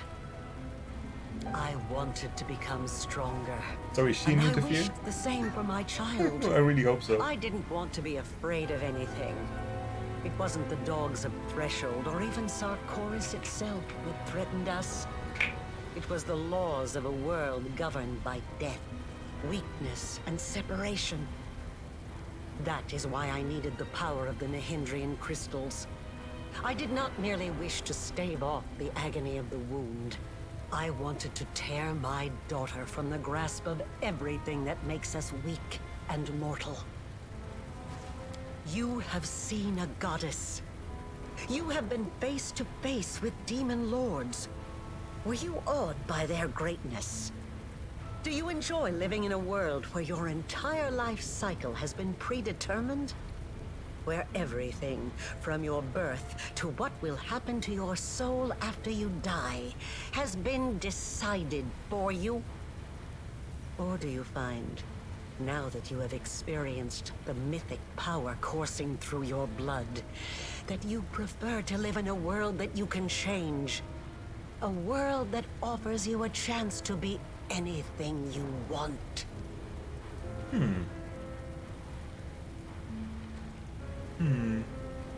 One is I cannot justify your actions, but I understand them. I mean, there's such a thing as going too far. I was content with my life as a mortal. This power is a burden to me, not a reward. Well, frankly, we can't remember our life as a mortal as far as we're aware, so how do we know that? As for me, we know literally nothing about ourselves, I think, before we came to Canabras, as far as I'm aware.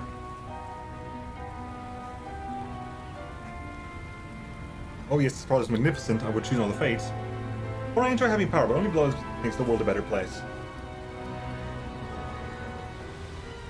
Which is kind of...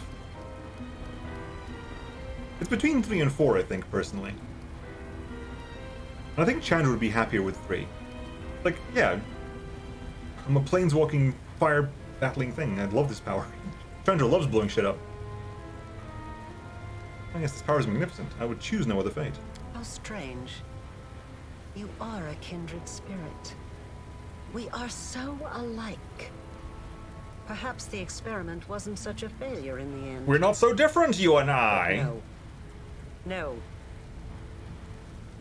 It's called Shielding Friend, and it grants a shield bonus to AC equal to charisma, whatever, elevating your feet around her. It's the use of her lay on hands. Okay, then she definitely doesn't. Then she definitely didn't get it.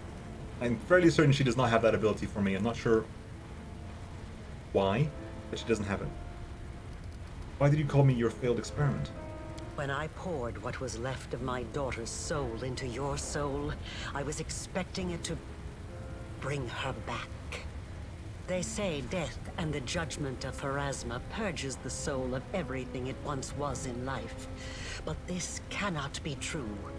I have researched this subject meticulously and have collected enough evidence to prove that supernatural beings born from mortal souls can recall their past.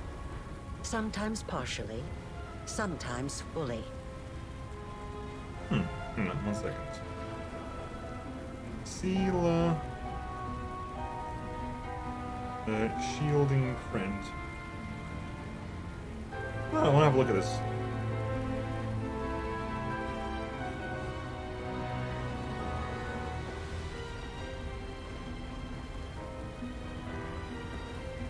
Talk to Sela after the weight of my sword.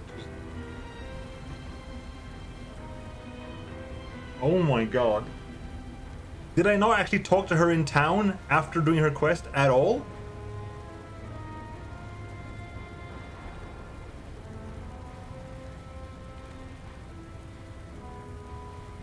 I'm trying to remember, did I go back to talk to her in town after finishing her quest? Probably not, because the quest disappeared. If the quest was like guaranteed complete, I genuinely don't know. I genuinely have not got a fucking clue. I have a save. I've got a save from before. After this is done, because it's too late now. I think after this is done, I'm going to load a couple of saves just to try some things out, because it's like, that's going to bother the fuck out of me. Because that's, honestly, that's ridiculously good. No, that's fine. That's fine. Like I said, this is going to end. I've still got technically another 2 hours of stream to go, so finding things to do afterwards is useful. I watched you day and night, waiting for it to happen. For your memory to awaken, or your instincts at least. For anything familiar, something I could immediately recognize. I tested you. I asked you questions and... nothing. Nothing. You merged the remnants of your daughter's soul with mine, so why do you want to harm me? If a hypothesis is proven wrong, it needs to be rejected. But the research process does not stop there. That is all I can tell you right now. You have been carrying the wound in your soul for a long time. Does that mean you will die soon? It will kill me eventually. But I still have some time left. Years, or decades perhaps. But it doesn't matter. One of us will die today. What will happen if one of us steps into the wound? The tearing of the soul, followed by a cruel and terrible death. But it will likely be quick. Oh, I have no more questions. I have loads more, but none that I can ask here. And it's finally time to end all this. Good. Required the Dragon Mythic Path. Dragon has a lot of new things. Like, when they added the dragon stuff, they added a lot of dragon stuff. So probably adding a dragon path, playing a dragon path would be interesting too. Stop. The wound may be killing our souls, but we can find a way to solve this without bloodshed. Asking me to stop is like asking a river not to flow, or a volcano not to erupt. Death is not the end. I have spent 100 years trying to prove it, and I will not stop now. This experiment was unsuccessful, but that just means I need to adjust the initial conditions and try again. I am still alive. I still have time. You, the current you, will have to die, but only to surrender the soul you share with my daughter. I will start over. This time I will do everything differently. I will work with even greater precision. I will turn the world upside down if I must. I promise.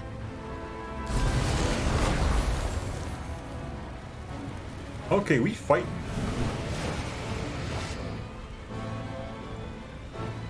Okay, hello. That's checking you out. You're a level 30 outsider / witch. Permanent Sea Mantle, permanent True Seeing, permanent Death Ward, permanent Holy Aura, permanent Location, Bark Skin, Foresight, Freedom of Movement, Mind Blank, Demonic Rage, Aspect of Succubus, and Act of Incubus. You're a mythic demon, obviously. Spell Resistance, I can bypass that. You're immune to fear, there you go. She's immune to fear. Not mind affecting, but fear, specifically. Unholy Dagger +5, Claw, Bite, Tail. She had time to buff, I know. So did I, so it's fine. Death Curse. I think I've got Death Ward, so we're okay. Death Curse, Late Arrest. Evil Eye.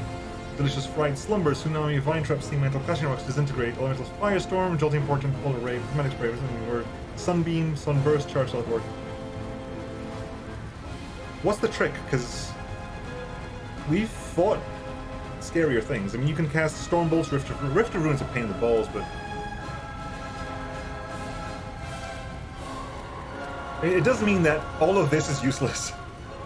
Grandmaster, it's on the wrong person, unfortunately. It's on the wrong person. It's on the wrong person. I will try that, though, I think. It's one of the things I want to try. Hang on. So, things to do after this. Sela. Hulk. Grand. Hang on. Grandmaster's Rod is only relevant if... What's her save like? Her saves are high. Her saves are really, really high. She's guaranteed to... She has to roll a 1 on the Fortitude save. And a 7 or less in the Will. Still gonna try though. Gunmaster Nenio. weird. Okay, come on, what can we do here? Can we cast anything on ourselves? You can summon... You can summon a Gale Zata, maybe, I don't know. Icy Prison, Mass Icy Prison? Are you immune to staggered at all? You got freedom of movement, so that's immune to staggered, isn't it? I think that means you're immune to staggered because of that.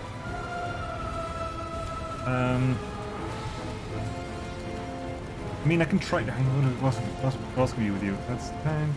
Weird on anything. Sea Mantle on yourself. You're not Sea Mantle? Why are you Sea Mantle? You are Sea Mantled.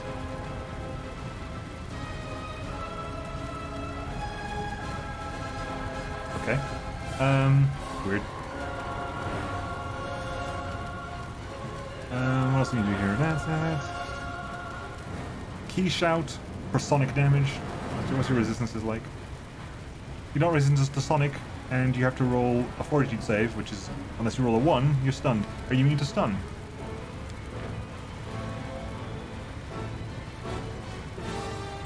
You're not immune to stun. You're immune to slowed. No, you're not immune to staggered. I'm tempted to give you a shot. At.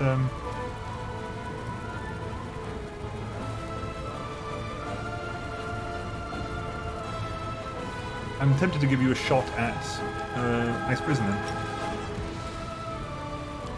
Reflex save succeeded, sure, but are you staggered though? You're entangled, which means you're entangled. Not sure what does that mean exactly, but you're entangled. Hi. Also, that was your swift spell. Can we just cast a?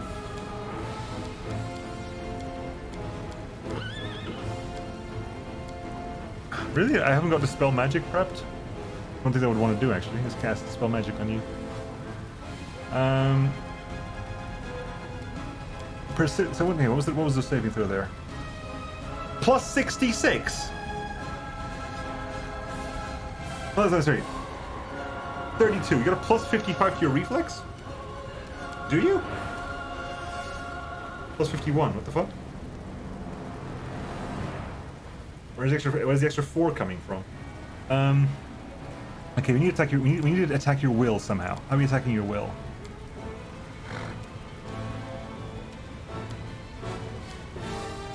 That's a fortitude save, so give it a shot, hey. Came from making it up, yeah. Run away.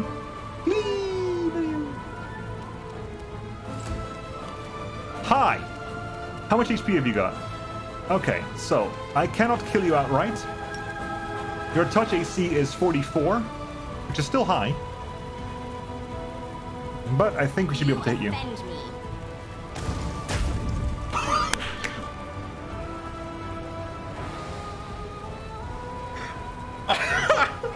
Oh, the crit! Oh, the crit! Oh. Yeah, I got a plus 58 to attack. Oh, she has 75% fortification. Oh, she's so unlucky. That's 1003 damage, yeah. She has 75% fortification, failed it. Oh, that's unlucky for her. That's super unlucky for her, holy shit. I literally can't miss though. 100% I cannot miss. Yeah, Chandra can fucking shit on her. My god, Elemental Engine can edit assist, buddy. I mean, that shit is insane. We dispelled Mind Blank as well. We actually managed to dispel Mind Blank from her. Spell resistance, her spell resistance is 40, but I get a bonus to 58. I cannot fail the spell resistance because I'm rolling with advantage as well. Yeah, 1008 damage, so 84d6, maximized empowered, times by 3. It's 84d6 plus 55. Because it's 28d6 multiplied by 3, so it's 84d6. And then it's 504. Hang on, what's the math on this? It's 84d6 maximized. So 84 times. I want to do the math myself. So I want to figure out how this works. 84, so yeah, so we had 2068, 6, so 2066 times 6 is 168, plus 55, that's 223, that's maximized, times 1.5 is 334.5, times that by 3 because of the crit, 103.5. I rounded down for you. 8046, yep. I get 1 hit per turn, but Chandra cannot miss. Even on a 1, she doesn't miss. Chandra has not missed in a very long time, and she does at least, at this point, 300 damage per hit. So yeah, goodbye to like 1,000 hit points immediately. Sela, you're evil, right? You're chaotic evil. In this case, yeah, we're gonna go ahead and straight up just do Mark of Justice on you, because now you're easier to hit. Into the fray! And you missed, but it doesn't matter because you do damage anyway. The sonic damage triggers anyway.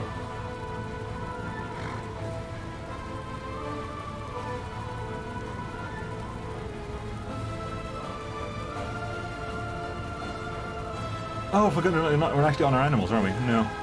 No, well. Everything's going to require. Okay, you can hold back. You're going to wait until after you. Right.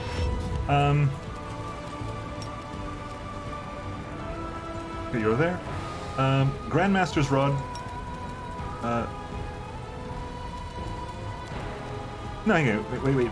We'll do it. Maximize meta magic. Level 6 Hellfire.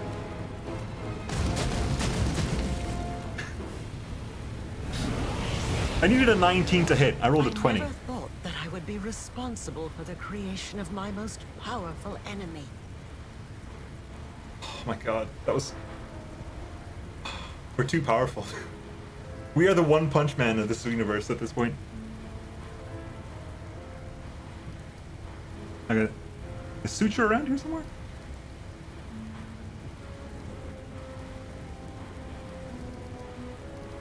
I can see you, Suture. Yeah, Dragon gets a lot of conversation, holy shit. I can see you, Suture. Show yourself. I've been waiting for you to get distracted, so I can stab you in the back.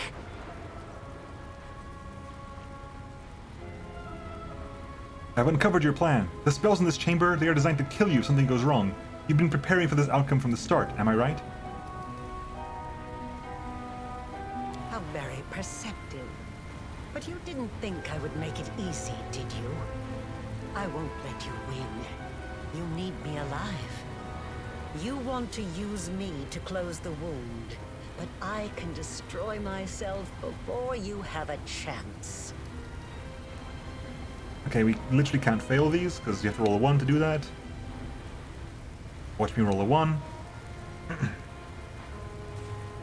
She's chaotic evil, so... Really, this is madness, an act of evil, and it's absolutely pointless. You won't accomplish anything. Is this really how you wish to go? Don't do this. Or I'll stop you, by force if necessary, so don't embarrass yourself with these pathetic attempts to prevent the inevitable. Yeah, I think Chandra can go ahead and just be Chandra now, I think. I'll stop you, by force if necessary, so don't embarrass yourself with these pathetic attempts to prevent the inevitable. Fine. Let's say I don't destroy myself. What happens now? You lock eyes with the Rilu. It is her will against yours, and you strive against her in this unspoken contest for which feels like an eternity. But finally the crimson fire in her eyes dims, and her resolve falters. What? 5 minutes pass. You are stronger than I could have anticipated. As your creator, Swarm I should bat. be proud to be defeated by the one I have imbued with power. Is there any higher praise? But I'm tired. You won't hear me pleading.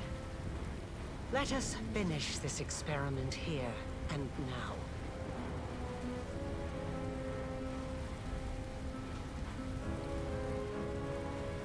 I love the idea that the chaotic swarm... I'm assuming the swarm can just get to eat her here. Which would just be funny as all hell. Again, Dragon gets so many things. So many lines for Dragon.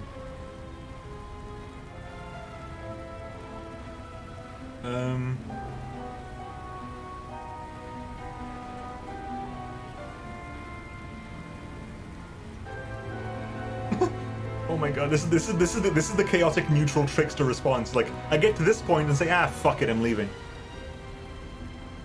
I'm not closing the world wound. Fuck all you all. Fuck all y'all. You just go like, I can beat anything coming out of the world wound. I don't give a shit about anyone here.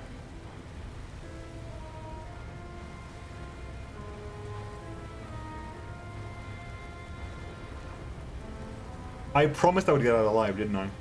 I promised everyone I would get out alive. I promised Wendu I'd get out alive.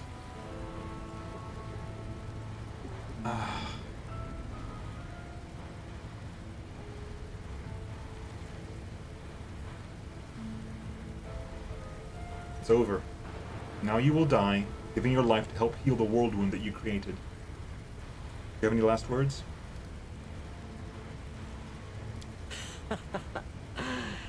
Here are my last words. I regret nothing. Are you just gonna "This is Sparta" her into the hole? The Song of Elysium wakes within your soul. Its cadence is piercing and solemn. You see the world wound before you, that terrible abscess on the face of the world that has been tormented by it for too long. It is within your power to put an end to it. But there's more. Your island, your small miracle filled with life-giving force, is the key to restoring the corrupted lands. Will you give it away to see green gardens in place of poisoned wastes? This choice is yours to make.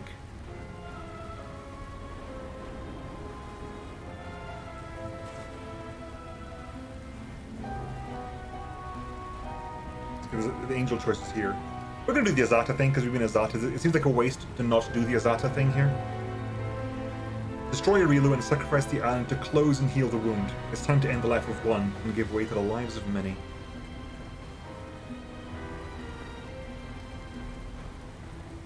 Here goes. Somewhere beyond the walls of this cursed prison, you feel a gust of wind, a fresh spring breeze. A wave of power follows in its wake. It nourishes and revitalizes everything in its path, like the rain that revives the roots of a forest after a severe drought. You sneeze as well. The arrival of this wave dissolves the silhouette of Arilu Vorlesh, the witch and the creator of the world wound. And just as swiftly, the tongues of violet flame, the outline of the giant rift, and the edges of the wound in your chest all fade away. The time for healing has come.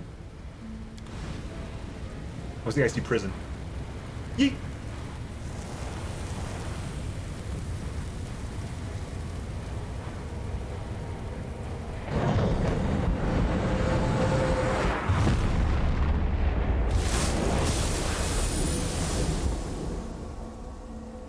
Rainbow! Does Wrath still have questionable morality like Kingmaker did, or is the text better written so the morally good don't make you into a massive prick most of the time? There are times when... I decree we set up camp. Thanks, Ember. Yeah, there are ways to be good and not be a dick, but like, if you... Lawful tends to be more of a prick, I think.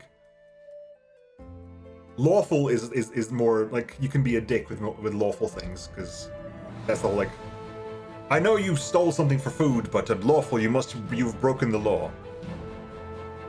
Halt, citizen, you have broken the law, or whatever the Oblivion line is. Life and death, destiny and great deeds, answers to mysteries, the search for one's true path.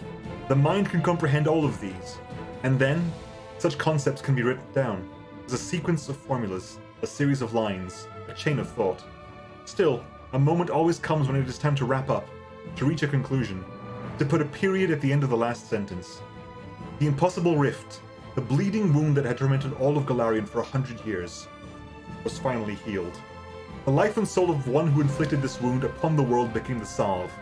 With the death of the witch Arilu Vorlesh, the world wound she had created vanished as well. After the victory, the commander took Elysium up on his invitation and paid a short visit to that wondrous plain. Few are privy to all the details of that journey, but the tales speak of all the manner of marvels, such as the incredible dances of the Azata, flight across the skies with a massive flock of habit dragons, and feasts in the company of even more fascinating beings. After the Battle of Threshold, the commander did not stay long in the lands where the Fifth Crusade had been waged. A new destiny and a new journey awaited her. The Wind of Elysium became the harbinger of renewal for the lands of the former wound. The corruption-torn wastes became lush once more. and where lavad lakes once steamed there grew groves of towering trees. Some of the vegetation seemed to have come straight from a dream. This rejuvenated land became a beautiful garden, an inspiration for dreamers. Lovers and poets would go there to watch the moon rise through the sparkling waterfalls or to catch the reflections of the stars in the streams. The dreamers, your decisions allowed both you and the Free Crusaders to follow the path of goodness and freedom. The Free Crusaders did not stay together for long. Their main goal had been achieved, but there were still plenty of places left in the world where injustice was rampant, where courage and imagination were needed. Scarenthal and his treants had their branches full. They had to take care of the new, rapidly growing forests. Scarenthal, during his time as a Free Crusader, came to understand and even love city customs in his own way.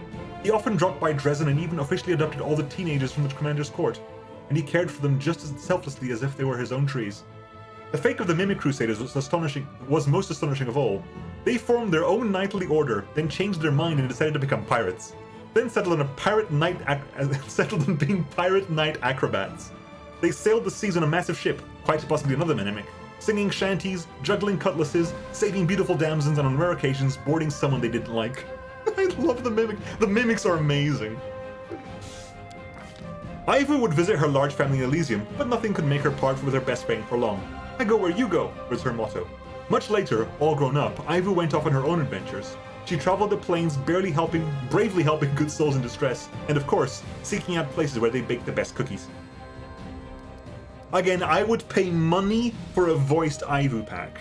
I refuse to believe that they did not voice Ivu. That feels so wrong. As the leader of the Crusaders, the commander won their loyalty and obedience. Even in the Crusade's darkest hours, the commander found ways to restore the army supply lines. Her military acumen was beyond question. Under her leadership, the divided, poorly trained Crusader forces were reforged into an invincible army. You achieved impressive progress in the Crusade areas of leadership, logistics, and military. Due to the success of the commander's diplomatic strategy, by the end of the war, Mendev's true political center was Dresden, not Nerosian. After gaining the support of foreign rulers and finding allies in the capital, Dresden became the shining example of a new Mendev, one that was nurtured by the commander's ideas. You achieved success in diplomacy. The significance and accomplishments of the Crusade were so great that even a century after the end of the war, Dresden retained its prominence on the map of Avestan. The commander's diplomatic, military, and administrative talent turned the fortress into a key political player.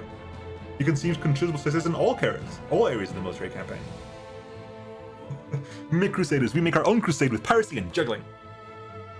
I think in general, I loved the humor of the Azata run. Like, I'm assuming the things would be, other ones would maybe be less funny or less whimsical. I loved the humor of the Azata run. Queen Galfrey returned to Nerosian with the intent to rule Mendev as before, but as it turned out, Mendevian society was hungry for change. The war-ravaged nation desired new leadership, but the queen would not countenance yielding her authority to anyone else. She believed her duty to her homeland had not yet been fulfilled. Quite a few Mendevians wanted to see Daeron Arendae inherit the throne. No, do not give that man the throne! Do not give Daeron the throne, are you fucking insane? The ward stones from the chain that once guarded the borders of Mendev were carefully disassembled one by one. The angels that had been trapped inside returned to heaven to heal their wounded spirits and prepare for new battles against evil. You freed the angels trapped inside the ward stones, yes I did. The victory over the World Wound changed many things, not just in Galarian, but in the Midnight Isles as well. Nocticula spent many days pondering the words of a certain young and fearless prophet. Before long, the Lady in Shadow openly renounced her realm and named herself the Redeemer. Oh my god, Ember was successful! Ember did it right! This revolt against her own demonic nature transformed Nocticula, severed her ties to the Abyss, and brought her to Elysium. There, upon creating the realm named Midnight's Palette, the Redeemer Queen attained divine power and became the patroness of exiles. The now vacant throne was instantly seized by Shamira the Ardent Dream. However, her power could not compare to the might of the Lady in Shadow. The Midnight Isles, which had become a tempting prize for many demons, was plunged into chaos. Holy shit, Ember! Ember, you legend! Ember managed to get a demon goddess to become good, a demon lord goddess of assassination and evil to become good. Ember is such a good character. Oh my god. Yes! That is so good. And even you cannot believe how much I'm smiling right now. I know between Ember just no. Ember's amazing. I love all the characters in this game so far. Like all the characters in the party, I've really enjoyed. One of my biggest problems is I couldn't take them all with me because they must have had amazing conversations along the way. Ember was so good. Ember was like pure positivity, and it's so positive and so good that she managed to get Malcaticula to become the Redeemer Queen and move from the Abyss to Elysium. Holy shit! Like we managed to help Aru. We managed to help Aru, who was chaotic neutral, to become chaotic good. Ember turned a chaotic evil demon lord into a chaotic good nigh goddess. Holy shit. If you had accepted the profane gift, would this have done damage? I don't know. Interesting idea. Had we accepted the profane gift from Nocticula, would that have changed things? I don't know. The Demon Lord Baphomet suffered a defeat. The world wound was closed and the convenient passage to Galarian was sealed along with it. Baphomet shifted his attention to the realms of other demon lords. A cell of the Templars of the Ivory Labyrinth was soon discovered in the Lucian era. The Demon Lord Discari suffered a defeat. He bided his time, continuing to plot his invasion of Galarian, and after that of Heaven itself. The cultists that remained on Galarian went mad one after another, tortured by the nightmarish dreams their lord said to them. The spirit of the Demon Lord Nahindri was freed from the shackles of Nocticula's magic and went to the Rift of Repose, where at last it found blissful oblivion. The Midnight Isle that had been built upon Nahindri's remains sank into the waters of Ishiar. Again, I think that's a Lucianera. I'm not entirely sure, but wasn't a Lucianera built on Nahindri's remains? Or was a Lucianera built afterwards? Because Nahindri was the first of the Midnight Isles, because that's how she discovered she could do it. And I kind of assumed that Lucianera was built on Nahindri's corpse, but I guess maybe it wasn't Nahindri's corpse. Nahindri's corpse was a different island entirely. The commander's escapades in the Lucianera left a lasting impression in the denizens. Under Zeklex's management, the battle abyss gradually fell into decline.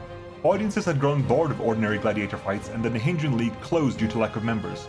Realizing that his talents as an arena steward would never be appreciated in the abyss, Zeklex sold the Battle Bliss and used the proceeds to relocate to Hell, where he finally found himself at home. The flesh markets had been ravaged, but it proved impossible to completely destroy them. After the commander left Lucianera, new slavers took over the stalls, and new shipments of slaves were chained to the platforms. Gristoff, the envoy of the Pathfinder Society, took advantage of the situation and rose to the top of the slave trade. He sold demons to other demons and used the proceeds to buy the freedom of mortal slaves. He soon founded the first Pathfinder Lodge in the Abyss. Despite numerous attempts to cut down, uproot, or burn this tree growing on the site of the ravaged flesh markets, nothing worked. It continued to— oh yeah, we totally planted a tree in the flesh markets. It continued to grow at the heart of Lucianera, its roots going deep into the island. Some demons worried that one day the roots would grow through to Ishtar to the Maelstrom and sunder the plane of the Abyss. The unrelenting killer and vigilante known as Red Mask continued her purge of Lucianera and assembled a full squad of Aasimar assassins. Demons enjoyed listening to stories of their bloody exploits. That is, until the assassins came to collect their heads. The place where the commander's camp had once stood became a symbol of freedom for runaway slaves in the Abyss. They flocked to the Nexus by the hundreds and erected a real fortress, which held out against several assaults by the slavers. Life returned to Pelura's fall. The rushing river, awakened by the commander's power, washed over the wasteland and swept away the burial grounds surrounding the temple. When the water had ebbed, the pilgrims began to arrive at the temple, wishing both to worship Pelura and honor the memory of the fallen defenders who had held the line in obscurity for over a century. The lake by the temple gate had always held the reflection of a starry sky, even in daylight, and at night, if anyone was there to stand up on the shore, they would hear an enchanting melody, distant, bewitching singing. Gizmerha was true to her word. The Winterson clan left the land of her ancestors. Once they had left the borders of the former Sarkoris, the clan split into several branches. One went to the wildlands of Numeria, others set off for free Varizia. A small group led by Gizmerha chose to travel to Andoran, where they were lost among the many refugees fleeing other lands and other wars. The Winterson clan ceased to be. The Winterson clan, if you remember, was the clan that was being manipulated by a demon so that they saw all demons as humans and all humans as demons, and it basically killed a lot of innocent people because they saw them as demons, and we stopped that. We removed the illusion from them, at which point they realized that they had been basically cavorting with demons and killing basically killing goodly races, and essentially pretty much they didn't go nuts, but they had a huge guilt problems. And Gizmerha said that we're having we can't stay at Wintersun just because like being there is too much of a bad memory of what happens, we have to move. Now alone, Anevia left, quietly unnoticed, leaving no notes or traces. No one ever saw her again. I feel bad. Like, this is one thing. This is one of my regrets. See you, Shaitan. I'll put the VOD up on my VOD channel as well. So if you want to catch up the rest of the ending slides, have a good dice rolls. Yeah, this is one of my regrets. I guess I think I would have tried to find a way to save Erebeth. Would have been nice. Erebeth lost her life in Iz. Yeah. Clearly, by this, it's possible to save her somehow. Yeah. I guess this is a regret. Like, it's not as if like I didn't have a choice, right? Maybe if I'd gone there first, maybe that would have helped. I don't know. Somewhere, several hundred years after the conclusion of the Fifth Crusade, somewhere on another plane, far from both the Abyss and Golarion, two runaway Lilitus met. Minago and Shivaro. They met, never to part again. Oh yeah, that's totally right. I told Minago to go away and keep fighting against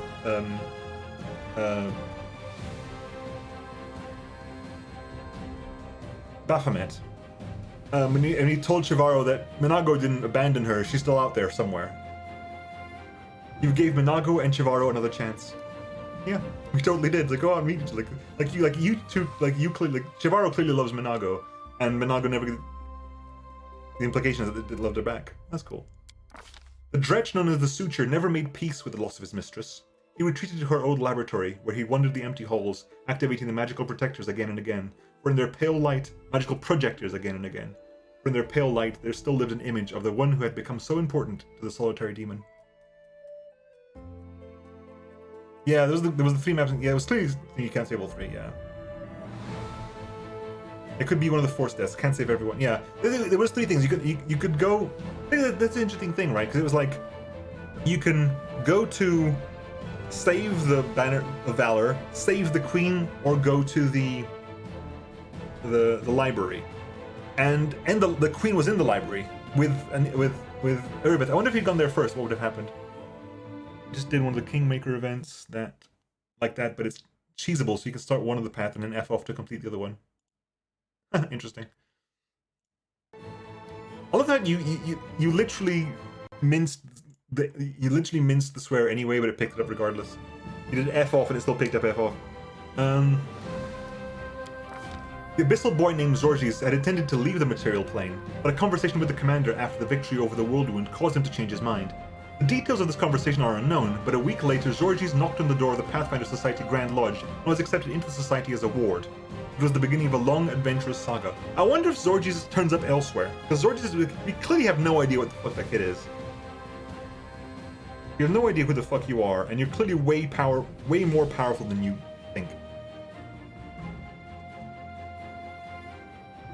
You have no idea who you are, you're fucking ridiculously strong.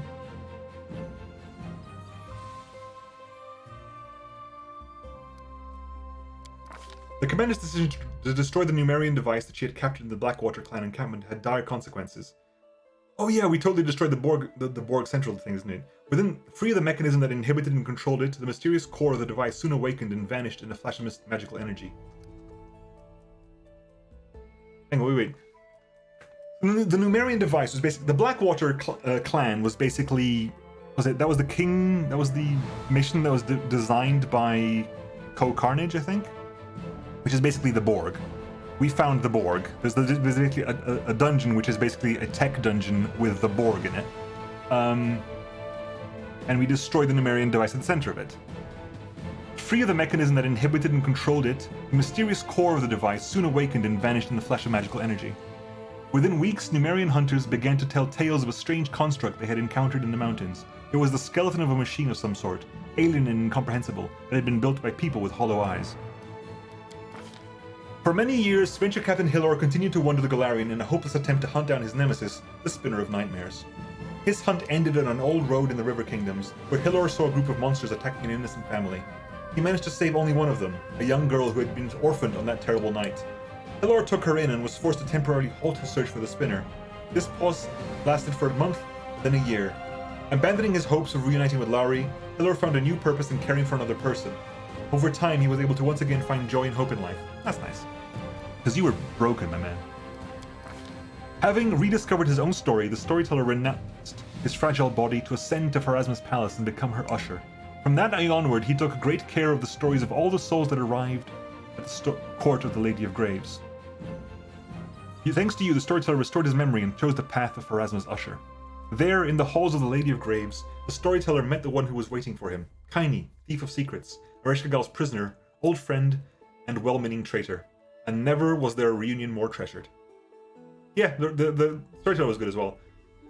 I think, again, I really like. People say they don't like this game. Like, I don't understand. I love this game. I think the writing is very, very good.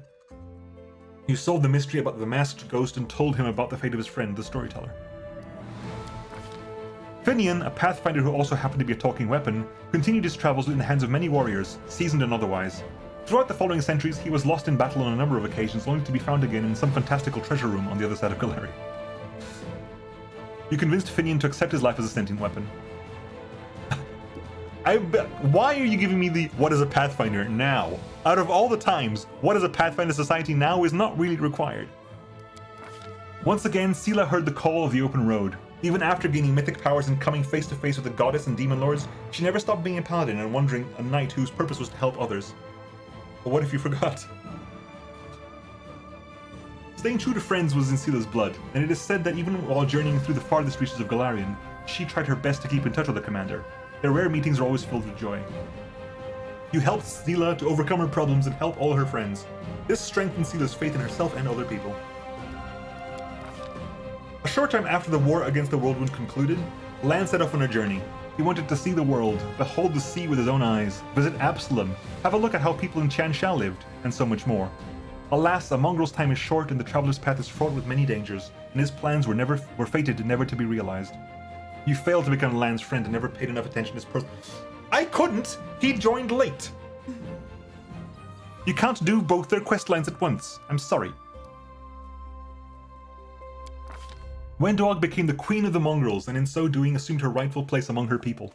She gave her rugged brethren a place to settle, a patch of the untamed wastes taken back from the demons. In time, those parts were named the Saltlands, in remembrance of the sweat and blood paid by the young nation at the dawn of its existence. Thanks to the firm and determined ruler, the mongrel race survived their first perilous years of trials and hardship to forge a great future for themselves. After each battle, Wendog would hurry to seek out the commander to boast of yet another victory.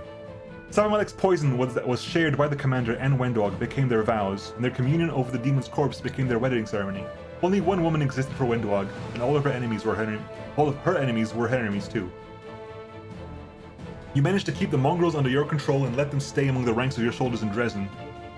And you gained Wendog's love and her genuine trust by allowing her to give you the communion of Savamalek's venom, which was a pretty decent buff as well. I wonder if that also affected some stuff. Not just in this, like had other repercussions. Ember joined the Redeemed Brotherhood. She never recognized herself as their leader or gave any orders, but her very presence inspired the former miscreants to perform great deeds. Over time, the Brotherhood grew into a major religious movement. Its preachers took a vow of poverty and walked the roads of Golarion, helping the needy, convincing villains to change their ways, and entreating both good and evil deities alike to be more merciful to the mortal kind. Your joint adventures convinced Ember to keep believing in the inherent goodness of people and not only people. Like, I wonder how, like, I can't fathom not doing Ember's questline because it's so fun, but I wonder what happens if you don't do this. Like, does Ember, like, disillusioning Ember is like the biggest crime ever in all of this. Soon after the war, the tireless researcher of all things researchable embarked on a new journey. She had a sudden urge to know how much time it would take to visit every nation on Golarion. She returned after a year and a half with piles of notes, which she promptly handed over to her assistant. After all, someone had to help her compile the entries for the first volume of the Encyclopedia Golarionica. That's the evil run. Tell Samba isn't real. I know. It only made sense for her assistant to help, given that one of the entries was dedicated to her, the commander of the Fifth Crusade who had made Golarion history. Wow, I'm still her assistant after all this. You helped Nenio and managed to become her friend, and you even persuaded her to remember that fact. Yay, Nenio. Nenio's, again, another really good character. Again, really was not expecting Nenio to be, like 10,000 years old and one of the original, like a servant of Ereshkigal. Like formerly an avatar, pretty much an avatar of Ereshkigal. Was not expecting that at all. That came out of nowhere. That was really cool. Over the years, Darren gained the title of Murderous Butcher and was spoken only in whispers. His servants often disappeared into basements of his mansions. You may be the commander, but you always be the assistant. I know, right? His servants often disappeared into the basements of his mansions, and his nightly revelries were frequently followed by the discovery of a body dumped in some roadside ditch. Ultimately, the public's patience wore thin. Count Arenday, stripped of his lands and titles, was now a wanted man. The former count was already far from ended by then, of course. Faced with a serious challenge and sensing no support from the commander, Darren turned to evil to save himself. I mean, the alternative was me killing you, right? The alternative was like, either you turn evil or you die, so... To his own surprise, Woljif Jefto became a war hero. His steam and fame were shortly followed by great wealth. The Thiefling did not let his newfound fortune turn his head, but chose to invest the money in several profitable ventures, and one charity for street urchins. Within a few years, his signature style came to include a top hat, a cane, and a bit of belly. He always kept a bottle of his best liqueur and 2 cups at the ready, just on the off chance that his chief would swing by for a visit. Darren is one of the most difficult storylines in the whole game, I swear. I know, right? You kept Woljif from embracing his demonic legacy and proved that he can rely on you. Again, another really fun character. We didn't explore Woljif as much, but I really want to explore Woljif. After the victory, Social returned home. Now a famed crusader hero, he humbly officiated at the Temple of Shaylin, painted, grew sweet-smelling fruits, and made the best wine in the region. His former kindly smile returned less and less often. He avoided talking about the war, and when people asked about his brother's fate, he just curtly replied that Trevor had been killed by demons. After spending so much time in the commander's company and in the presence of her mythic powers, Social's paintings always turned out vivid, unreal, almost alive. One day, while sorting through his old sketches of the World Wound, he was surprised to find details he did not recall. Trees grew where there had only been wasteland, and dried-up riverbeds were now filled with water. Intrigued, Social journeyed to the places he had sketched and discovered his works perfectly reflected the regeneration of the land. During the war, Social met an engineer named by the name of Aaron Keir. That meeting turned into friendship, which turned into love. And then it was time for the wedding. Later the cleric would say that the only memory of his beloved had allowed him to cope. Only the memory of his beloved had allowed him to cope with the terrors of the abyss and keep his sanity. You convinced Social that his brother was a true hero. The commander was among those invited to the wedding. Having received an invitation to the wedding, Sela was torn about whether or not she should attend. She felt her appearance at her friend's wedding would be a bad omen. In the end, she overcame her fears and it was well worth it. Her stories and army songs were the highlight of the festivities. Yes, she would be concerned about that, wouldn't she? Ended up with Darren being kept around like a vegetable. Oh yeah, there was like a lobotomy choice, wasn't there, I think? The Fifth Crusade had concluded. But the former Paralictor Rachel Derange was plagued by doubts. Had his every step been truly faultless? He returned to Cheliax and spent much time pensively wandering the cemetery where the members of his order were usually buried, and it was there that his bleaching-stricken body was eventually discovered. Rigel concluded you were fairly competent as a commander, yet you still failed to dispel his doubts. Yeah, because I was chaotic. I think if I was lawful, that would have worked better out for you. And yeah, I guess you were still bleached. I wonder if one of the... I was wondering if, like... Because at the end he said if he was happy to be there, he said yes, he hadn't felt. So I was wondering if that would have cured his bleaching, but I wonder if you can cure his bleaching by doing a specific playthrough style. After the war, Grey Boar went off on his personal conquest. He traveled to Lucianera and killed 4 candidates for the position of the head of the Assassin's Guild, whereupon he rightfully took the position himself and became a preeminent figure in the Midnight Isles. Under his leadership, the guild prospered, and the denizens of many planes would shudder whenever they heard the innocent Fae's sweet dreams. I thought the bleaching couldn't be stopped once it started. I don't know. Maybe it can't be stopped. I don't know. I'm not sure. I mean, what if I could go back to that one and reread the bleaching? Arushale had changed her nature, completely ridding herself of evil, but she would not dare to live among mortals. She took up residence in a small house away from their settlements. Shortly afterward, rumors began to spread. Some said there was a kind of sorceress living in a cottage, or perhaps some reclusive saint, and people would come to her asking for help. She never refused anyone, and in time, she earned their trust and friendship. Another of the commander's companions, Sela the Paladin, visited her sister-in-arms on a number of occasions to share tales of her latest adventures. Their meetings were always joyful, their conversations long and heartfelt. One day, Arushale had an unexpected guest, Ivu the Habit Dragon. By the end of the visit, all the pretzels had disappeared from the house and all the apples were gone from the nearby trees. Oh, Ivu, you legend. I remember the dialogue saying it could be slowed down, but nothing about stopping. Okay.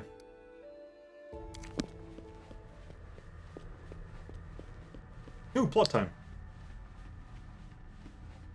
And what of me, the writer of these words? The half-demon witch known as the architect of the world wound. I was defeated and fell at the hand of the one I had tried to transform. My experiment ended in failure, and my life ended along with it. I have recounted the story of my life for you, Pharasma, Lady of Graves. Not only of my life, but of the Commander's also. I believe the tale of such an illustrious figure would pique even a goddess's curiosity. Now you know everything. I await your verdict, goddess. Silence hangs over the boneyard.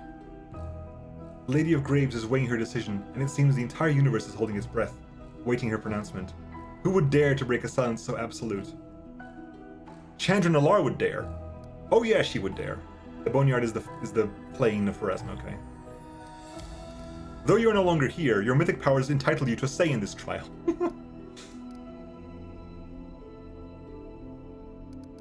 What are the choices here? I appeal to your mercy. The planes have suffered enough. Do not add to the evil already wrought with yet another act of evil. Or, I appeal to your mercy. Of all the gods, Iomade was the only one to fight against the world wound. Even you, Pharasma, stood by and did nothing. Doesn't that suggest that the world wound was not so great a threat to the universe, and Arilu's crimes were not as heinous as claimed? I cannot pay. I can beat that one, no problem. Just about. Ooh. It's difficult. I can't do the religion. The religion texts are fucked. I can't do religion. I can just about do the diplomacy. I gotta roll a 2. Appeal to central justice. The great evil deserves a commensurate punishment. Or I appeal to central justice. The world the gods created exists in a delicate balance. Rilu Vorlish attempted to overturn that balance, which represents direct challenge to you, Lady of Graves. Yeah. I appeal to your sense of mercy. The planes have suffered enough. Do not add to the evil already wrought with yet another evil. Your words ring out in the silence. They are heard, considered, and given their due weight. The laws of the universe have existed for millennia. They are incontrovertible. But even they allow the decider of fate some degree of influence over the verdict. I like that picture for Asma. It's cool. You wrought great evil, while it stemmed from the evil that was done to you. Your actions far exceeded it. Your soul is dark, and there is only one place for you in the universe. You're gonna send it back to the abyss. And yet, the one whom you harmed most of all now appeals to me on your behalf.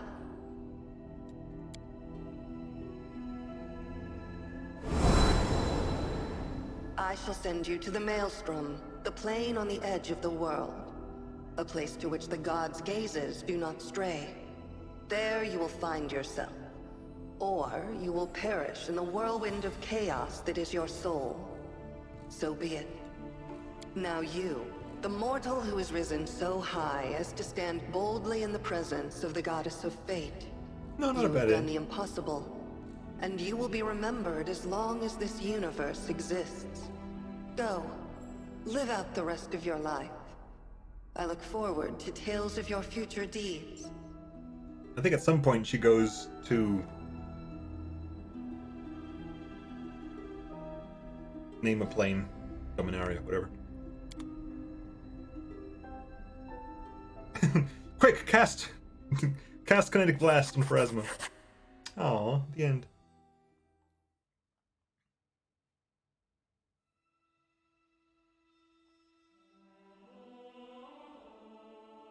Well, there you have it. Done. We actually finished. Is the Maelstrom where we spent a month after the storm knocks us? Ooh, don't know actually. Good point.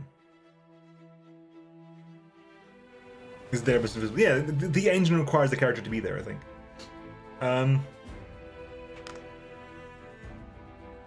Okay, things to check.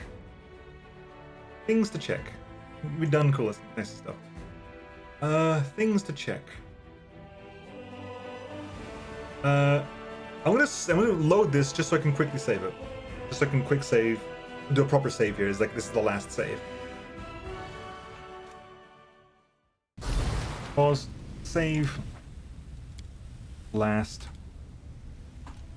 Save. Okay. We'll come back to you in a bit, because I need to test a bunch of things first. Into thresholds. Quick save. Is. 2 is. Right, we're still in Dresden here. Right, okay. Let's load to is. Let's go talk to Sela. And does that give us shielding what's name?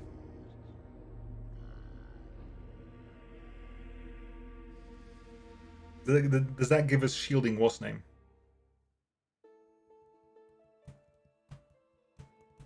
The music for the fight was it the Echo fight? I can't remember. Here, let's go talk to Sela. The music for the Echo fight, was it the Echo fight or was it the I think it was the Echo fight. It was baller though. Holy crap, that was a really good fight. Where is Sela? Sela is. We'll go to the streets. We'll find out. She's still in the church. She might still be in the church.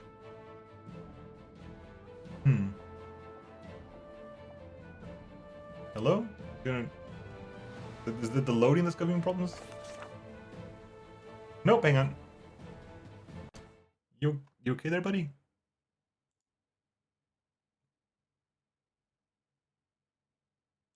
What's up with the with this?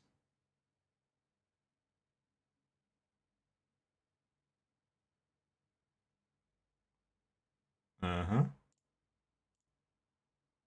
Let's try that again, shall we? We back now? Cool, I think we're okay. Good. Woof. Anyway, where are you, Sela? Sela's out there.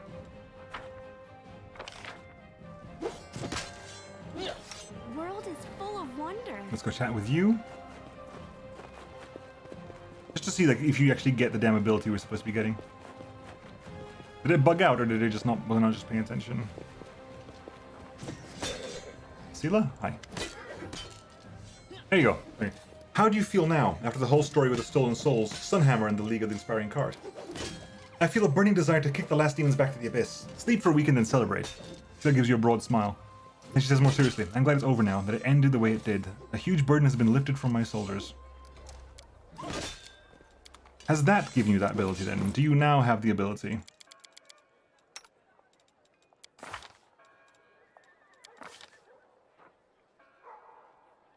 Shielding friend, there it is.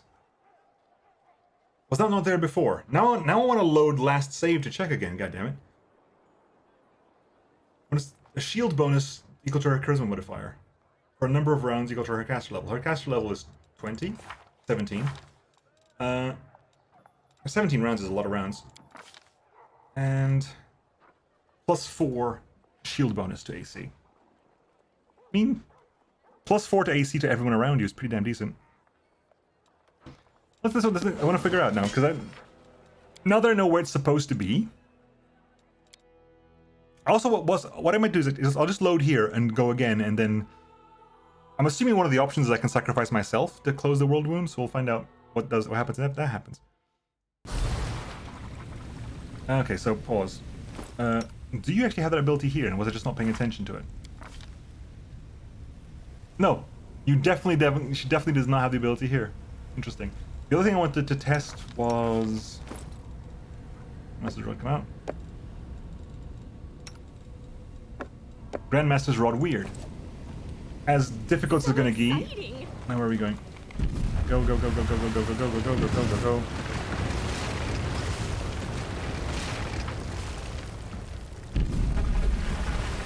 Yeah, to be fair, like every quest line, all they need to do to make that a thing is to make it so that the companion quest doesn't end until you've talked to them back in town. That's all they need to do.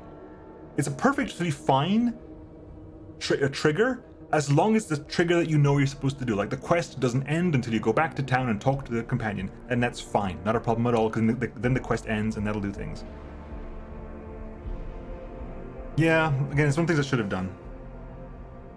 But this game's been so good at actually telling you when things end. And I'm pretty done. I can't. The only one I couldn't do was the previous one because there's literally nothing else there.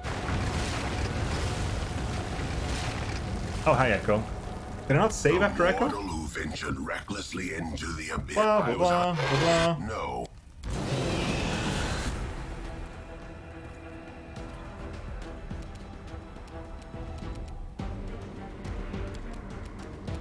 Okay, that's currently on right now, so let's give this a shot. Yeah. So far, we knew that works. That's not a problem. We knew that works anyway. On your whim.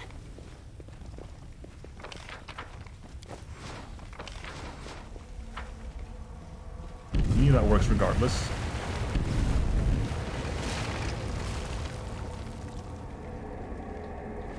Now the big trick is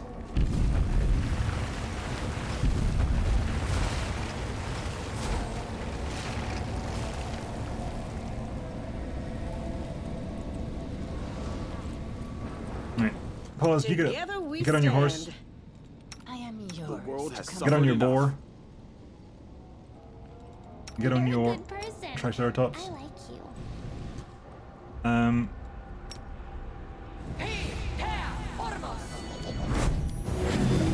Go. Because we crit last time, there's no guarantee it's going to happen this time. So let's try slightly different conversation choices and the self-sacrifice at the end. This is where it happened. Yeah, blah, blah, blah, blah, blah. Arcana checks, blah, Yes, blah, blah, blah, blah, blah. You have seen a goddess. You have been face to face with demon lords. Let's do 4 then. Were you? I also want to make the world a better place. But not Blah, when I blah, watched. blah, If a hypothesis, blah, it with blah, the tearing, blah. and it's finally time to end all. Blah, Ask blah, blah, I. blah.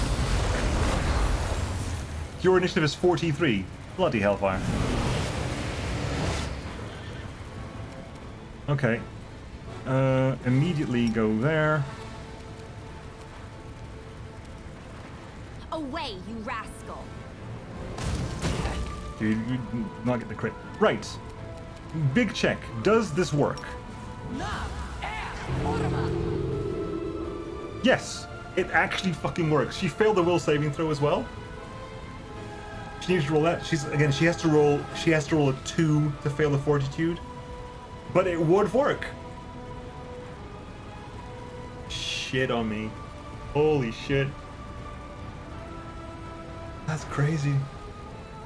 That's genuinely crazy. The fuck? The fuck? The fuck? What the actual shit? Oh god.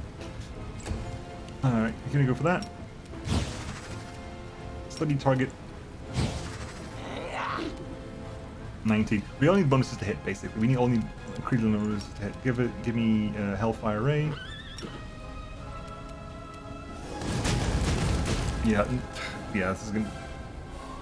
Okay, hold the line because we need to basically wait until you get to move over here. I'm gonna use Guarded Hearth because my god, we need it. Guarded Hearth, and then I'm assuming we have Burst of Glory on, right? Burst of Glory is on. I mean, overwhelming presence. She can pass that. No, trying like it. She's vulnerable to it. But there's no way it's gonna work out. We're gonna go over here and just start thwacking you. We're hitting on 10s and 11s. That's nice. For the first 2 hits. Yeah, it's on. 100% it got automatic. Where is it? Yeah, automatic magic. There it is.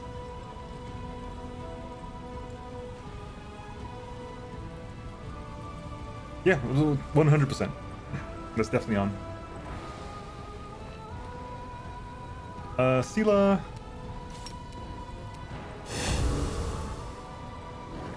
The Inheritor, guide my blade. Oh my god, stupid. Really, really stupid. Move first, then use that and attack. Because what happened here is, you idiots did a 5-foot move there. Fool that you are. You did a fucking 5-foot move, so now you can't move any closer. Fucking stupid. God damn it. Gonna cast something. I'm assuming you already cast those things on yourself. Holy Sword is ultimately pointless. Might as well. There's no point. Just might as well do that. Ivo. You interfere is irrelevant.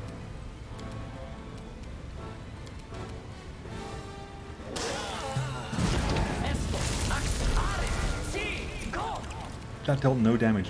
Fuck. You use, was it Vine Trap? What's your AC like? Your AC is like lower than other things have been. Your time is over. Nenio. Again, you can't do much here. I mean, it's a will save, so... Phantasmal is a save for that one, and try... Oh, never mind. Gone already. Never mind. Right, now... You can't move, but you should have full access to all your spells. You're hitting on what now? 53s, your AC is 61, and because of... Are you taking Guarded Hearth into effect? Yeah, plus 12 for Guarded Hearth. Okay, so you're hitting... I'll rip you apart!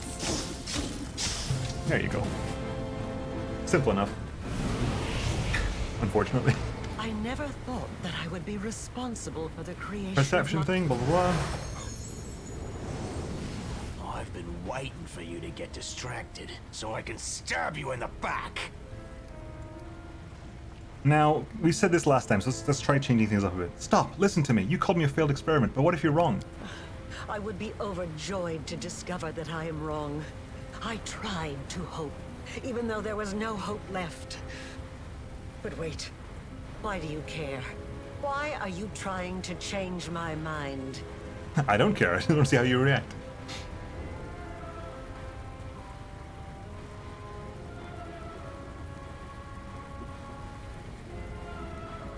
I want to know. I want to follow the truth no matter where it leads.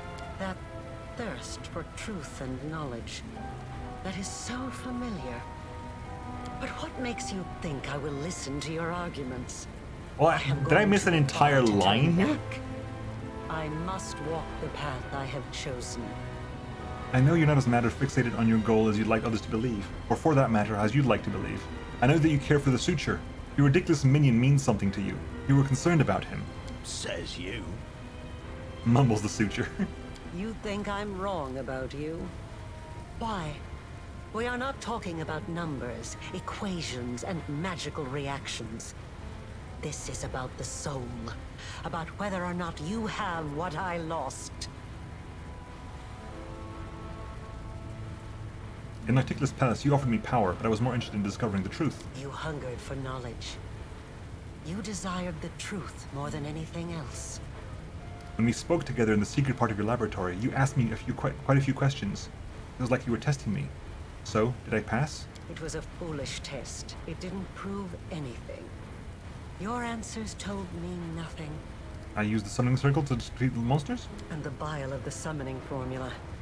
The same formula my daughter borrowed for her own experiments. She always loved summoning.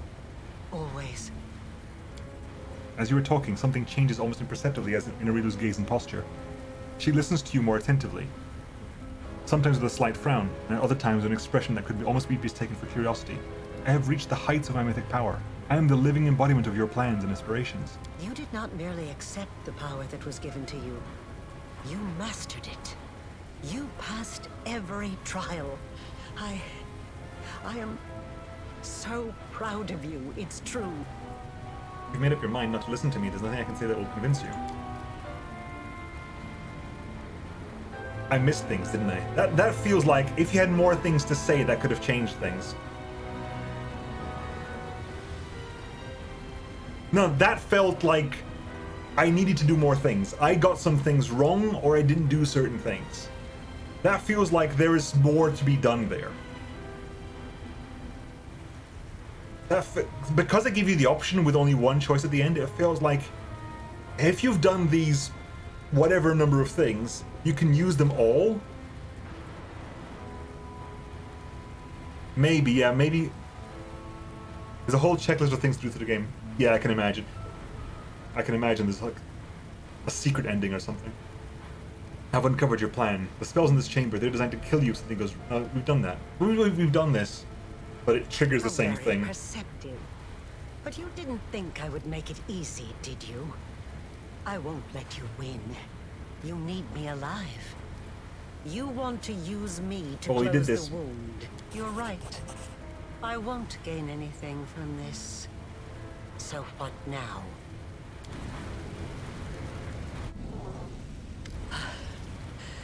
You are stronger than I could have anticipated. Okay, As so your we've done that creator, one. I should be proud. Let's do the second one then. To be defeated by the... Then what are you going to do? Sacrifice your own life to seal the wound? Just turn around and leave? Summon the island and step into the wound. Throughout my journey to this moment, I have protected life, goodness, and freedom, and I will not stop now. I will be the living source that will heal this dying land, even if I have to pay with my own life. I'm walking away even if the window stays open. Angels can do something here. Aeon could do something here. I mean, Angels had a choice at the okay, interesting. I mean, this is kind of why I want to play one of every playthrough eventually, just because there's so many different things for different classes, different paths. Here goes nothing. This is the ending that I sacrifice myself. You step into the rift, but what you feel is not fear or pain, but the lightness of a spring breeze. And answering your call, a wave of pure life force arrives from beyond the cursed prison walls of Threshold. This wave pierces you and everything around you, filling it with life, breath, and laughter. The last thing you see before you disperse in the flash of light is a beautiful garden where a demonic wasteland once was. The study the target discover the date of the connection between the two planes, Galarian Abyss. Oh yeah, something mentioned. Yeah, it's the thing that said like the third week of Gosrin is like the weakest thing. Which is nuts. Yeah, like it definitely feels. Given the choices I've had, the paths must be quite different. Because there's some things that only happened because I was a Zata. So I definitely want to, like, I want to give them all a try. Like, I imagine evil playthroughs, like, how, like, a lot of this shit would not work in a Lich playthrough. Like, I do not think they'd be able to write this in a Lich playthrough, so Lich playthrough must be very, very different. Anyway. I just imagined. Hang on. If it is a Lich playthrough,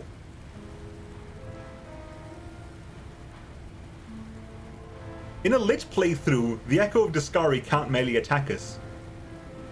Because the Echo of Discari's size is brilliant energy, which doesn't affect undead things. I'm assuming if we play Lich, at some point we go full undead.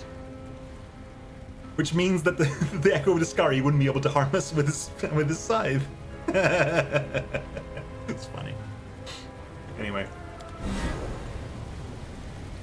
Time passed one day. Okay, Jesus.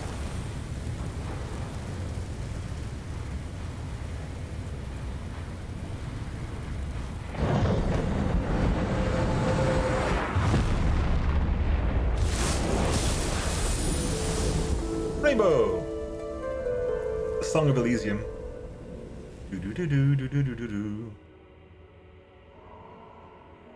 Like, that was really fun. I genuinely very much enjoyed the game. The dragon follow you in? I don't know. We'll find out now, I guess. Life and death, destiny and great deeds, answers to mysteries and everyone's true path. The mind can comprehend all of these. And then such concepts can be written down as a sequence of... No, okay, we did this. The great deed demanded a great sacrifice. The life of the one known as the commander of the Fifth Crusade. Her cause and her death shook minds and souls not just on Galarian and in the Abyss, but in other planes as well, and even in the halls of the gods. Chandra and Alar perished, but shortly after, her followers were all visited by the same dream. The goddess Desna, tears falling from her eyes, carried the ravaged soul in her hands, and then a tiny spark appeared within the soul, and she placed it in the night sky. That night, a new star really did appear in the skies over Galarian, and it was named after the commander. It is not always visible, but should a traveler get lost in a blizzard or a ship run into a fog bank near a dangerous reef, the star will miraculously wake into existence, illuminating the path to safety. The Wind of Elysium became a harbinger for renewal. This is the same as before. The Free Crusaders did not stay together for long. That's the same as before. The Mimic Crusaders are brilliant. Ivu, inconsolable after losing her best friend, was taken from the ruins of Threshold by the Free Crusaders. Before long, a group of Azatas had arrived to return the dragon to Elysium. Much later, all grown up, Ivu went off on her own adventures. She traveled the plains. Okay, she turns out okay in the end, but she's inconsolable. Then that hurts. That genuinely hurts. That is painful to read. That is so painful to read. And Ivu is amazing. As the leader of the Crusaders, the commander won their lives to meet us. That's fine. That's the same as before. That's the same as before. That's the same as before. That's the same as before. Ember is a legend. Pathfinder social seeds. That's fine. The commander's escapades left the same thing. That's fine. Nothing changed there. That's fine. And this stays the same. That stays the same. Alone, if you left, sadness. That's fine as well. Kid, yep. Ooh. Someone clip that for me. Was that the same as last time? I was just flicking through it and I saw something at the end is like something, or coming is nigh or something at the very bottom, so I wasn't sure. Is that the same as before? Hang on, put it in chat, because I want to actually flick around and have a look at it. It looks like it was different. It felt like it was different.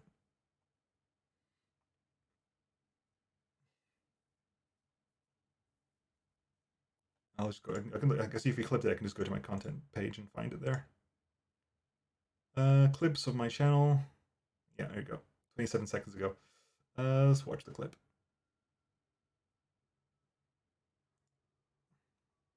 Let's see. Nothing changed there. That's fine. Skip that one. Skip that one. Same. Alone if you left.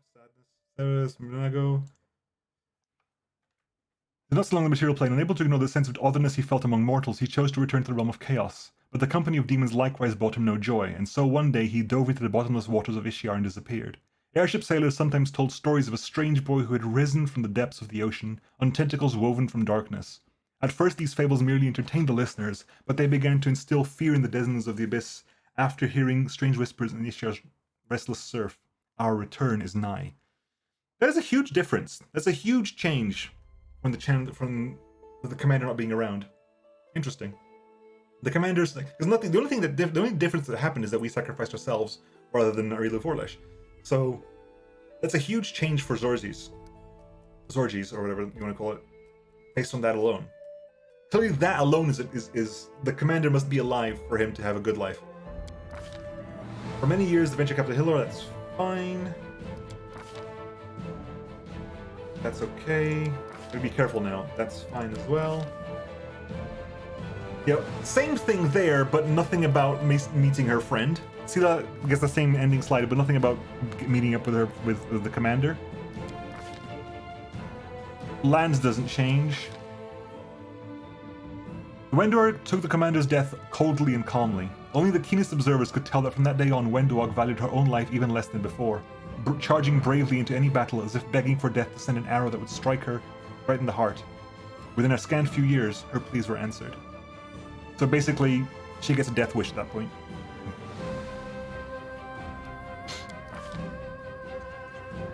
Ember doesn't really change. Soon after the war, the only evidence of the events that happened to her during the Fifth Crusade is a short article in the Encyclopedia Galarian recounting the great deeds of the commander, which led to the end of the dangerous plane-merging experiment of Arilu Vorlesh.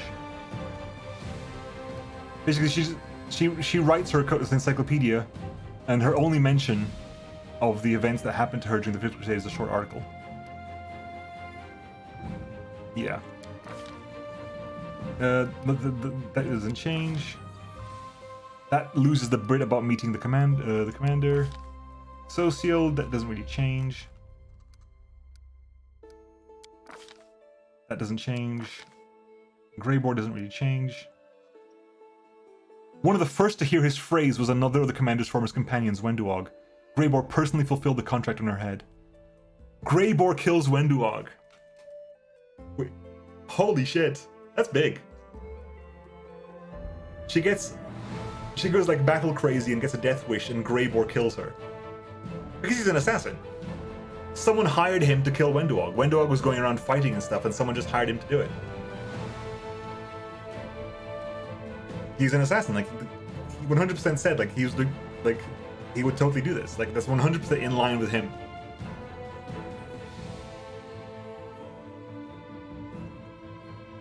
That's what that's the interesting thing, right? He went personally because they're friends, kind of situation. Like he's there personally. We're boning Wenduag. Again, I think that's why he went personally. I think that like she wanted to die, and he went personally to do it. Like it's kind of screwy, but I can kind of see that as well, you know.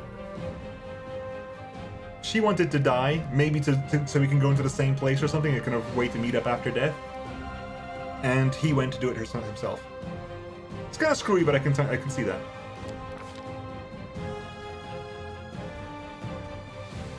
That misses a couple of bits about in the middle. I mean, that misses the Ivu bit. Ivu's bit isn't here. Ivu's bit isn't here. Do you finally die as well then? Because surely we're supposed to be here, not you. And what of me, the writer of these words? The half-demon witch known as the architect of the world wound. I was defeated. The victor spared my life in a gesture that was not quite a boon, not quite charity. I was left without hope, without a chance of finding a purpose again. I lived out my remaining days in an isolated cottage, far from everyone, needed by none, discovered by none. I have recounted the story of my life for you, Pharasma, Lady of Graves. Not only of my life, now you know. So, I kind of want to see, left to her own devices, what would Pharasma do? Because we've seen if we intervene to the good thing, she goes to the Maelstrom. What is Pharasma's baseline intervention here? I wonder. You wrought great evil, while it stemmed from the evil that was done to you. Your actions far exceeded it. Your soul is dark, and there is only one place for you in the universe. You were Bunny Bendog. Canonically, in the canonic ending where we save where we save everyone, don't die. I mean, Wendwog did say she was going to take us somewhere private and celebrate with us again and again and again and again. And canonically, Chandra boned the shit out of Wendwog. They were knocking boots until they were both walking funny.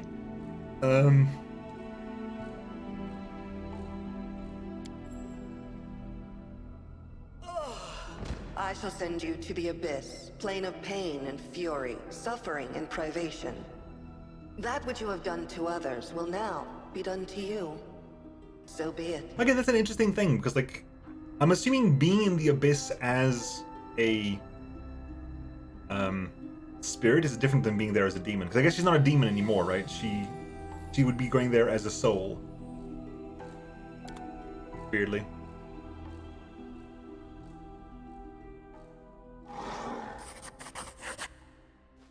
Weird little roar there.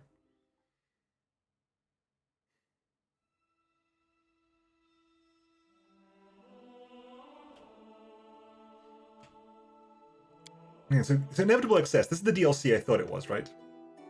This is the DLC I thought we were going to do. This is the Treasure of the Midnight Isles, which is built into the campaign, but you can play it standalone if you want to. If you play it standalone, it becomes literally just a roguelike.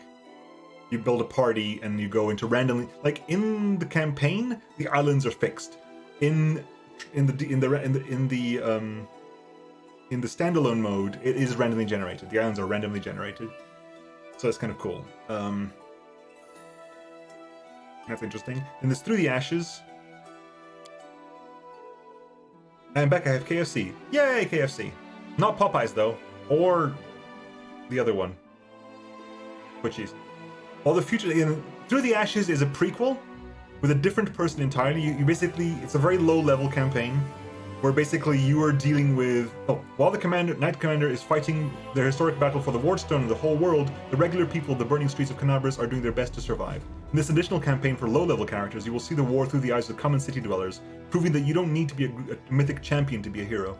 Lead a small group of townsfolk out of captivity to safe refuge. Who will you save, who will you sacrifice, and what grim secrets the world wound will have the main campaign's heroes missed? So this is a kind of a prequel campaign, a mini campaign where you lead a small group of low-level characters, basically during the assault of Canabras and their escape afterwards. I had a look. I wanted to start the main campaign, which is why I kind of skipped it. I looked at, as far as I could tell, if you play Through the Ashes, you unlock a single meta magic rod for the main campaign, and you get to meet the characters of Through the Ashes at the end of Chapter 1. And that's the only effect it has on the main campaign. So I was like, I don't think it's worth me delaying the start of the game, because I was so hyped to start the game. Inevitable Access is the DLC I thought we had to do. Well, like, no, like there's more. Varnhold's Lot is more interesting. Varnhold's Lot is woven into the campaign in the middle of the campaign, and you get like Varnhold back, and Varn can join your court. There's way more like things that happen with Varnhold's Lot, I think, than Through the Ashes does. Varnhold's Lot seems, at least from watching Beric's playthrough of it, it seemed to have way more of an effect than Through the Ashes does. An Inevitable Excess was the DLC I thought we had. Like, I thought Inevitable Excess was gonna, like, much like Varnhold's Lot, I thought Inevitable Excess was gonna trigger now. Answer a plea from a powerful entity and defend the space-time continuum against imminent collapse. Use your unparalleled mythic powers to do battle with truly invincible opponents. Import your character from the main campaign just before the moment of their greatest triumph, the victory over the world to create a new character. So you can do that. Pick normal, whatever. You can bring you in. My character doesn't turn up again. I know, but like, are there more effects of that? Like, are there more plot effects you can use from Varnhold's Lot, like gear and stuff? The architect of the world wound, Rilu Vorlesh, awaited the commander in the heart of Threshold. Their confrontation seemed imminent, but an unexpected obstacle appeared in the commander's path. Who would dare to postpone the inevitable? It changes some dialogue and you can buy the gear from... Oh, okay, fair enough. Maybe it has less of an impact than I thought it did. Yeah, so this is basically it. Because this is the place we were here. Like, this is where we went to the thing, and you can go into the interface. We can't leave the threshold now. And basically you go up. And if you start here with a new character, you start there alone, and you basically have to level 20 immediately. Access detected. Verbal exchange initiated. A monotone voice rings out across the dungeons of Threshold. Request. If you can hear me, please proceed to the fortress entrance. Who's there? Show yourself. Got a pinpoint where the voice is coming from.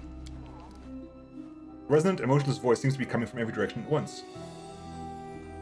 I'm on my way to fight a reload. I don't have time to talk to you, whoever you are. Request denied due to the severity of the current situation. Who is that speaking? This world is under threat. Anomalies are destroying its integrity. The danger is critical. Assistance is required. Request. Please proceed to the fortress entrance. And what? What anomalies? Anomalies are destroying the integrity of this world. All necessary information will be provided to you directly when we meet. Request. Please proceed to the fortress entrance. We even start buffed to fuck. Jesus. There it goes again. Sometimes it's easier to do whatever somebody's nagging you to do, if only to get them to shut up. Show yourself. Talk face to face. Request denied due to the severity of the current situation. I'm coming, but I expect a detailed explanation when we meet. Request. Please proceed. Right, fine. Let's keep going. I'm not going to do the DLC now. I'm just going to get to the point where it explains what it is. Hi, Baylor. Request. Please proceed Hi. to the fortress You. entrance.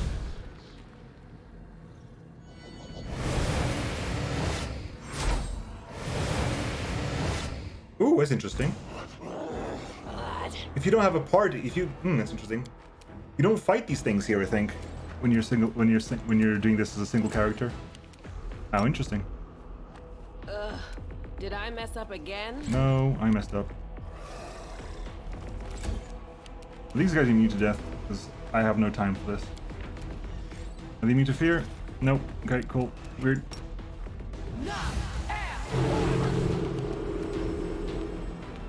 Why did you make that save, goddammit? It makes my life so much harder. For me. Surrender or else. Good. I've not got time for this. Anomalies are destroying the integrity of this world. Do not speak! Do not waver!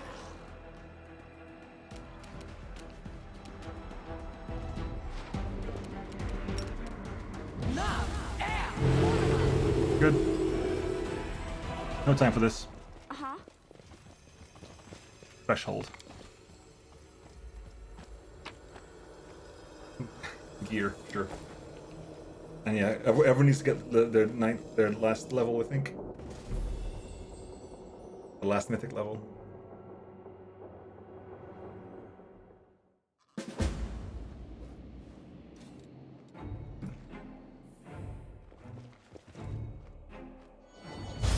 Access detected. Verbal exchange has been initiated and will be recorded in my memory. I have been waiting for you. My name is Valmalos. The towering golem addresses you, but his voice does not originate from his motionless lips, nor even from his head, but directly from the burning heart in his chest. Serpentine scrolls coil around the golem, rustling as though whispering to their master. Who are you, Valmalos? A primordial inevitable. My second name is the Answering Right. I am the Guardian of Magic. My task is to monitor instances of dangerous, experimental, unsanctioned magic, and to neutralize them if they pose a threat to the integrity of this world. So here it is, the cause of so many failed experiments. No one can be allowed to stand in the way of science. I have always experimented, and I will continue to experiment, even if some esteemed golem considers my experiments unsanctioned. The individual Nenio poses no threat to the world. The individual Nenio's experiments are harmless. The danger they pose to the world is minimal. The danger they pose to the individual Nenio is severe. Who are the primordial inevitables? We are living machines, super golems created to perform certain tasks. The primordial inevitables were the first among all inevitables. Eons designed us. Axiomites poured the metal for our bodies. Axis is the crucible from which we came. The material plane is the site of our vigil. Inevitables are a family of living machine aeons created by the Axiomites in the eternal war against Proteans and the forces of chaos. Axis is the plane of law. Opposite of male. So you have heaven, lawful good, hell, lawful evil, Elysium, chaotic good, the abyss, chaotic evil, Maelstrom, chaos, Axis, law. Is there a pure good and pure evils plane as well? And is there a plane of neutrality, or is that just a material plane? I have a question regarding your form. Why did your creators place your heart on the outside? Why are there scrolls flying around you? Don't they get tangled up in your legs when you walk? In my expert opinion, your construction leaves much to be desired. Usually it was Abaddon. Isn't that a name of a god in this universe? No, that's Asmodeus. My form is optimal for performing the tasks assigned to me. The powers of a primordial inevitable are comparable to those of a demigod. Like me. You monitor the use of dangerous magic capable of destroying the world. Where were you when a real Vorlish opened the world wound? The world wound problem was promptly analyzed. Inevitable Emeslin was sent to eliminate it. The result was failure and loss of functionality. Axis thanks you for destroying Emeslin. Abaddon is inhabited by the Horsemen of the Apocalypse and the demons. The demons are in the Abyss, no? Nirvana is just neutral good. The demons are in the Abyss, no? Or is it a different kind of demon? Emeslin is the guy we killed at the very beginning of the stream. I think you were before you arrived here. He was the guy we killed at the very beginning of the stream to bring down. No, you here. You asked why we were killed him. That was Emeslin. He was the guy who's specifically here, who's basically was being drained by a real Vorlish to keep the structure of Threshold in one piece. The world wound problem is still to be resolved. Your arrival here is linked to the search for a solution to the world wound problem. Emeslin's death doesn't bother you at all. Emotions were not factored into the construction of inevitables. The creators considered them superfluous. And herein you find the issue with pure lawful aeons, is that, again, no emotion. No, law is paramount. There is no space for emotion or interpretation, stuff like that. Again, I want to do an aeon playthrough. I could never live without emotions as you do, Valmalos. I feel joy when I see the beauty of the world and goodness in the hearts of others. And I like that feeling. Daemons are neutral evil creatures. Even demons and devils will band together to kill. They're pure evil and just want life to cease existing. Also, the Horsemen, that would lead Abaddon, kinda, created the demons in the Abyss. Since Qliphoth, the things connected to Zorges, were original inhabitants of the Abyss. Oh yeah, I remember that. The Qliphoth, Zorges is Qliphoth. That's the thing. That's what Zorges is. Zorges is Qliphoth. He's not a demon, he's a Qliphoth. Or is descended from Qliphoth, at least.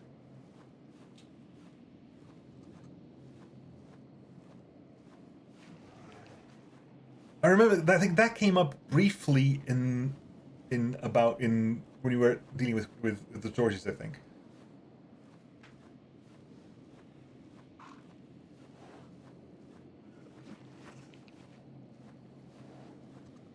The things in the water, like, yeah, exactly. Yeah, but he's not just a tiefling. I think when he was diving in the water loads, like in Threshold, as you're coming up Threshold, he obliterates some demons for you. He's one of the people who's there, like fighting the waves with you, and he gets there. He just obliterates some demons. Like he is way stronger than his shape. Like, he's not just a tiefling. He looks like a tiefling, but he's not a tiefling. He's like maybe part demon, part Cliffoth or something, but he's not just a tiefling. I love the fact that the trickster, of course, gets a line here because we're talking to like the ultimate law, and ultimate chaos has to reply. This world is under threat. Anomalies are destroying its integrity. The danger is critical. Assistance is required. The confluence of mythic, semi-divine, and divine powers in one place on Golarion risks destabilizing the very fabric of the material plane. The power of the Knight Commander of the Fifth Crusade must be contained to prevent catastrophic consequences. Yeah, the whispers of the Cliffoth.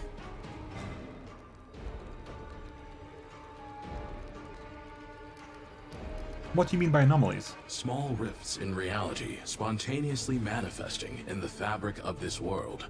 They are like a sickness poisoning this world, generating copies of various creatures from its memory and imbuing them with irrational behavior. The anomaly-infected copies are non-functional. They must be eliminated. I can hardly make sense of what this Valmalos guy is saying. He can't seem to talk straight at all. But as far as these anomalies go, everything's crystal clear. You see one, you kill one. Not much different from demons. The anomalies created by these material rifts must be destroyed. Their focal point has been detected in the city of Iz. Request: you will go to Iz to destroy the anomalies. Warning: anomalies can influence the minds of those subjected to them. Be prepared for memory distortions. What kind of catastrophe are you talking about? The confluence of excess powers in one place, exacerbated by the conflict between them, is having a destructive effect on reality. Rifts in the world's matter are imminent. The world of Golarion will be torn to pieces, and, it is likely, consumed by other planes. This catastrophe must be prevented. So Kingmaker's DLC tackles a spawn of his, Rovagug, who is possibly the largest of the Cliffoth. Because yeah. Rovagug isn't actually a god, he's Cliffoth.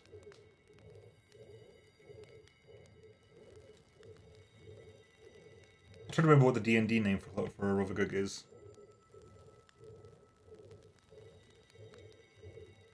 If you call upon your power, you should be able to sense the impending catastrophe. Somewhere far away, at the edge of your perception, you do sense some kind of disturbance. A tension, like someone is trying to wind a mechanical clock past breaking point, and this feeling is emanating from Threshold. The Tarrasque isn't... The Tarrasque isn't evil, the Tarrasque is just chaos. But I sense the strain of the fabric of reality coming from Threshold. Why are you sending me to Iz? Entry to Threshold is currently impossible. Anomalies are everywhere. I will remain here and search for a way to solve the anomaly problem in Threshold, while you solve the anomaly problem in Iz. I don't have time for your requests. Rilo is waiting for me. Threshold is the center of the material rifts in this world. Entry is impossible. The probability of being teleported to a random plane is high. A solution to this problem is being found. The anomalies in Iz are currently of a higher priority. Reach for my weapon. I don't have a weapon. I have never used a weapon in the context of this game. I'm going back to Threshold. Threshold is sealed. Attempts to return there are doomed to fail. Out of my way, Gollum. Aggression detected. Combat counterproductive. Combat avoidance initiated. We will meet again when you have eliminated the problem in Iz. There you go. So that's the DLC. I'm not going to do it now. I'm actually we're gonna call it there, I think. Actually, one thing. Actually, before I call it there, let's do a spawning just to show what happens if I start a new game of inevitable access, but with a new character. Pick, I don't know, whatever. Oh, you can see what they heavily the standard pre-builds actually have their own pre-built things. Cool. Human Sorcerer Lich, Half-Orc Slayer Demon, Gnome Trickster Rogue, Human Fighter Aeon. Oh, pick custom character, whatever. Pick a picture. What do I have here? Yeah, this is what I was going to use if I was thinking about building a WotR elementalist at some point, so that was the picture I was going to use for that one. Whatever. Give me whatever. Pick a level. Anything. Ah, blah, blah, blah, blah.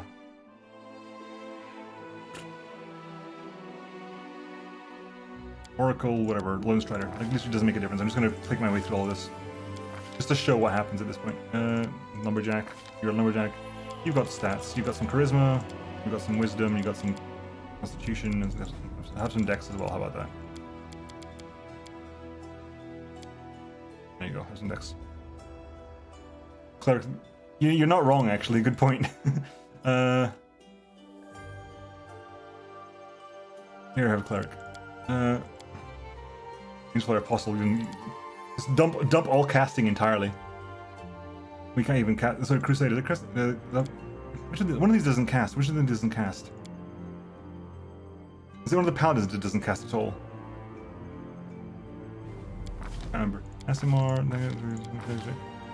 That's fine. Whatever. Some Lord Nature. Sure.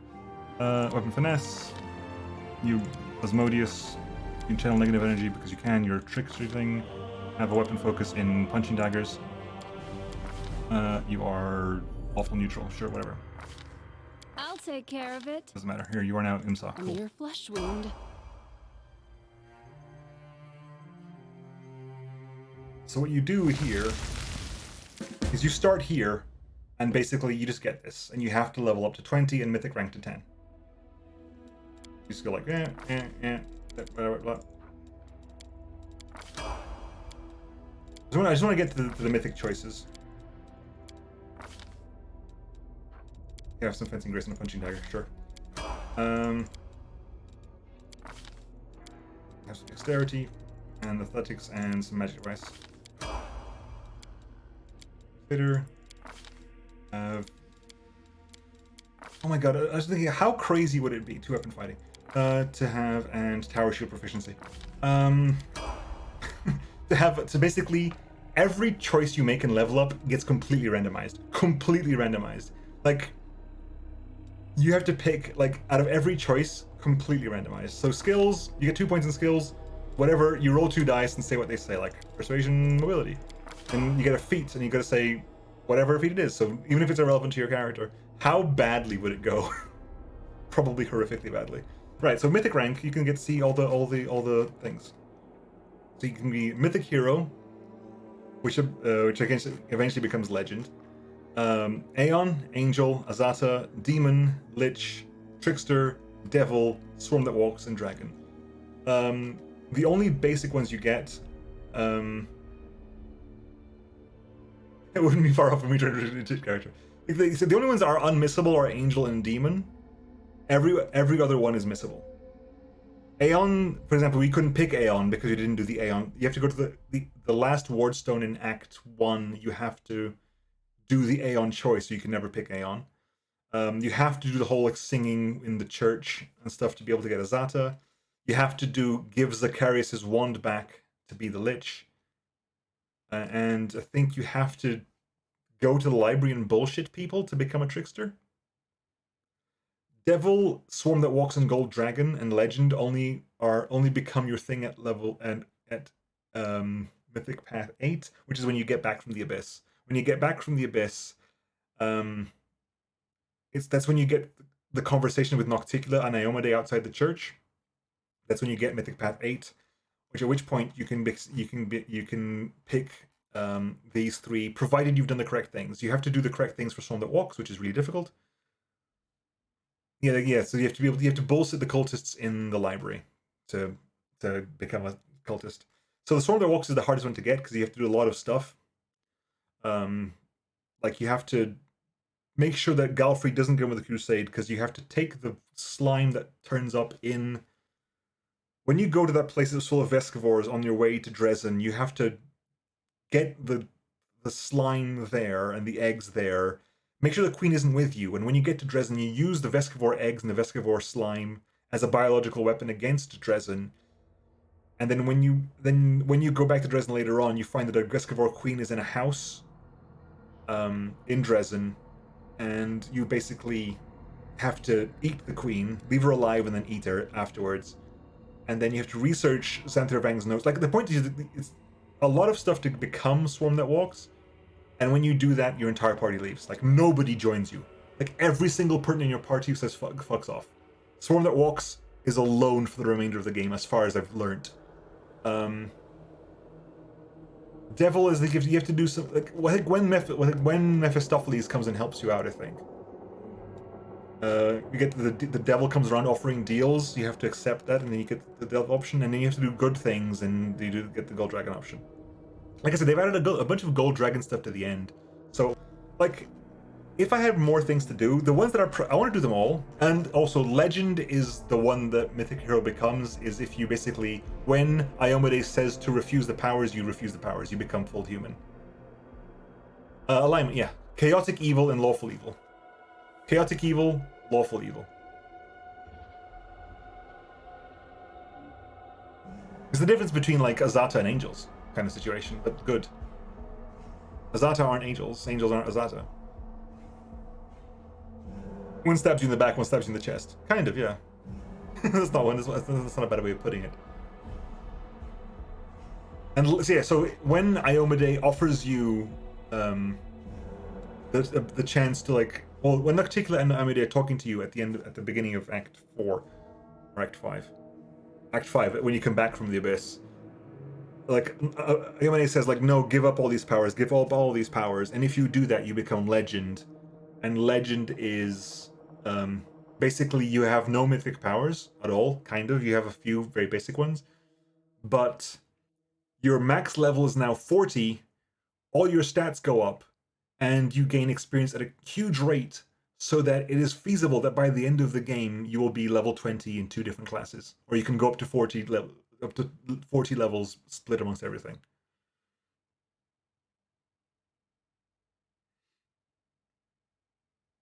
So that's that, and then Legend I think has a bunch of stuff as well. Because Legend must be very different. Because Legend is you have no mythic powers. You've given up your mythic powers. You know, interesting. Regardless, I'm gonna call. Can I actually exit out of this? Oh my god, I actually can't exit out of this. Are you shitting me? Fair enough. Let's level up everything then. We'll go.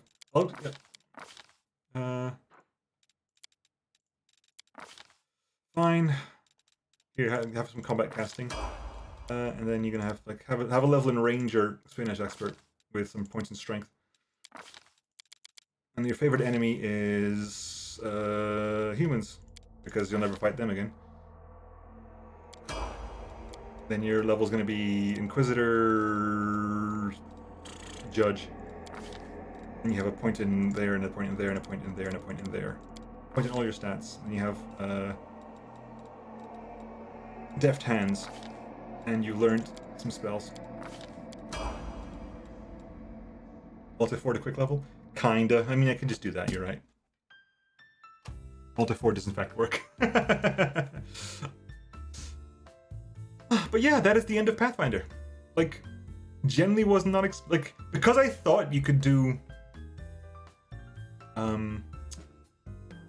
because I thought inevitable excess was part of the storyline until last night.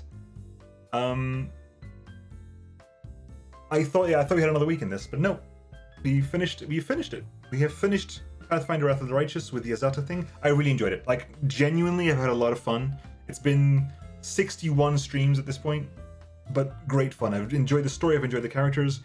I do want to go back and play it again. I won't do it on stream, I don't think, because it's going to be crazy. But that was really, really fun. Joel characters, I want to go back. I think I have, like, way back when, from before I started this, when I first bought Wrath of the Righteous a couple of years back, I played Angel for a bit. I got my Angel up to the end of Act 3. I've thought about going back to that one, but I can't remember what I did. So I kind of wanted to start that from scratch anyway. And then when I started my stream, I felt the need to play more Wrath of the Righteous as well, so I started a Lich playthrough, or at least a Wizard playthrough, which was going to evolve into a Lich playthrough, but I kind of put the halt on that. Mainly because at that was when we basically unlocked Lich, and there was a bunch of stuff that we had a bunch of Lich options turn up in chat in that time. So in choices, so I started making a Lich build. So I might carry on with that in my own time eventually. I might give Pathfinder a bit of a moment just to cool off, because I just realized those time that has been. Yeah, I made a Lich. I have Eleanor, which is my angel from way back when, and Liliana Vess was going to be my Lich. I felt the need to keep up the magic theming. Like, going for that, I kind of want to see if I can make all 10 paths just based on planeswalkers from MTG. Like Liliana Vess would be Lich. I'm sure. I mean, Dragon is Gold Dragon, so it wouldn't be Nicol Bolas, but maybe Niv Mizzet would be a dragon, even though he's not a Gold Dragon. I don't know, pick different things like that to be all this stuff, you know. I forget the name of the devil. What's the name of the shit? What's that card in MTG that has the picture of the devil on it? Sarkhan would not. And Sarkhan would fit either. It would probably be Niv Mizzet.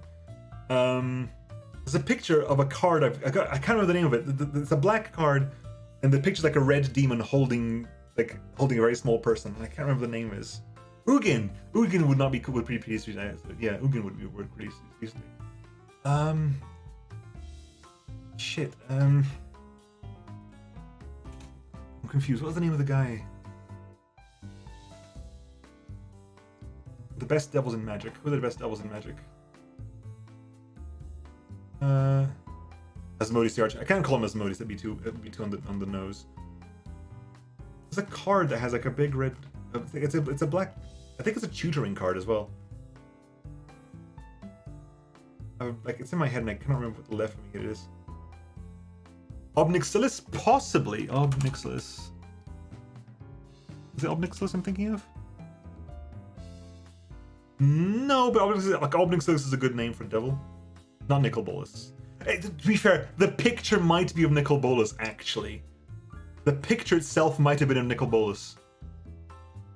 Because that was way back when Nicol Bolas... Nico, it's your cousin!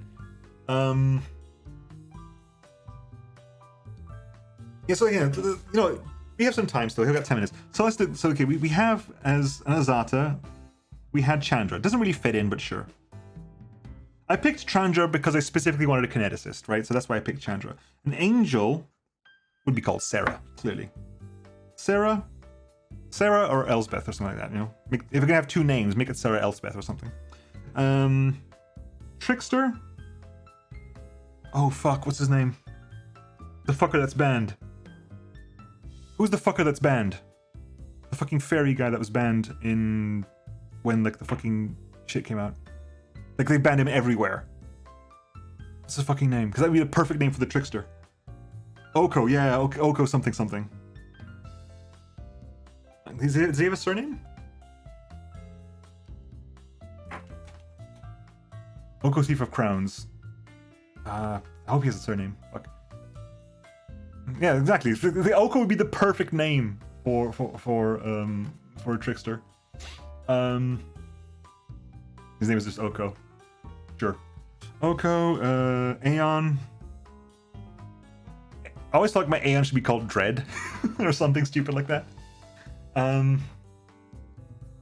Aeon, then Lich is Liliana, obviously.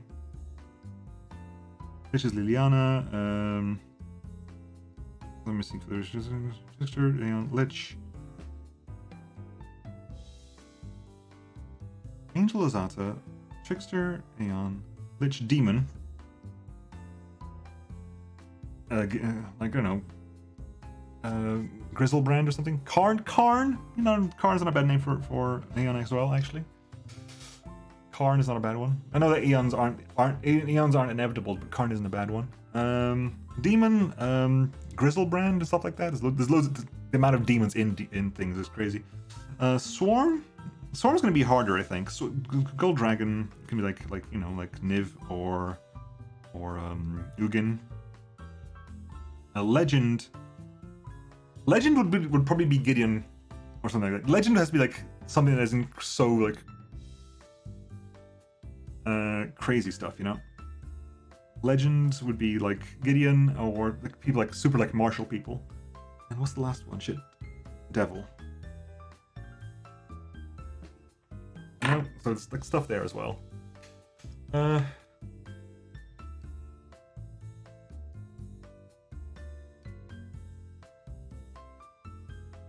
would you pick for Swarm? Vraska? I know Vraska isn't a Swarm, but Vraska is like Planeswalker with it feels like you need the Golgathi colors for Swarm. Golgathi feels right for Swarm. Dave, best Swarm name. Dave. Vraska probably would be an interesting Swarm name.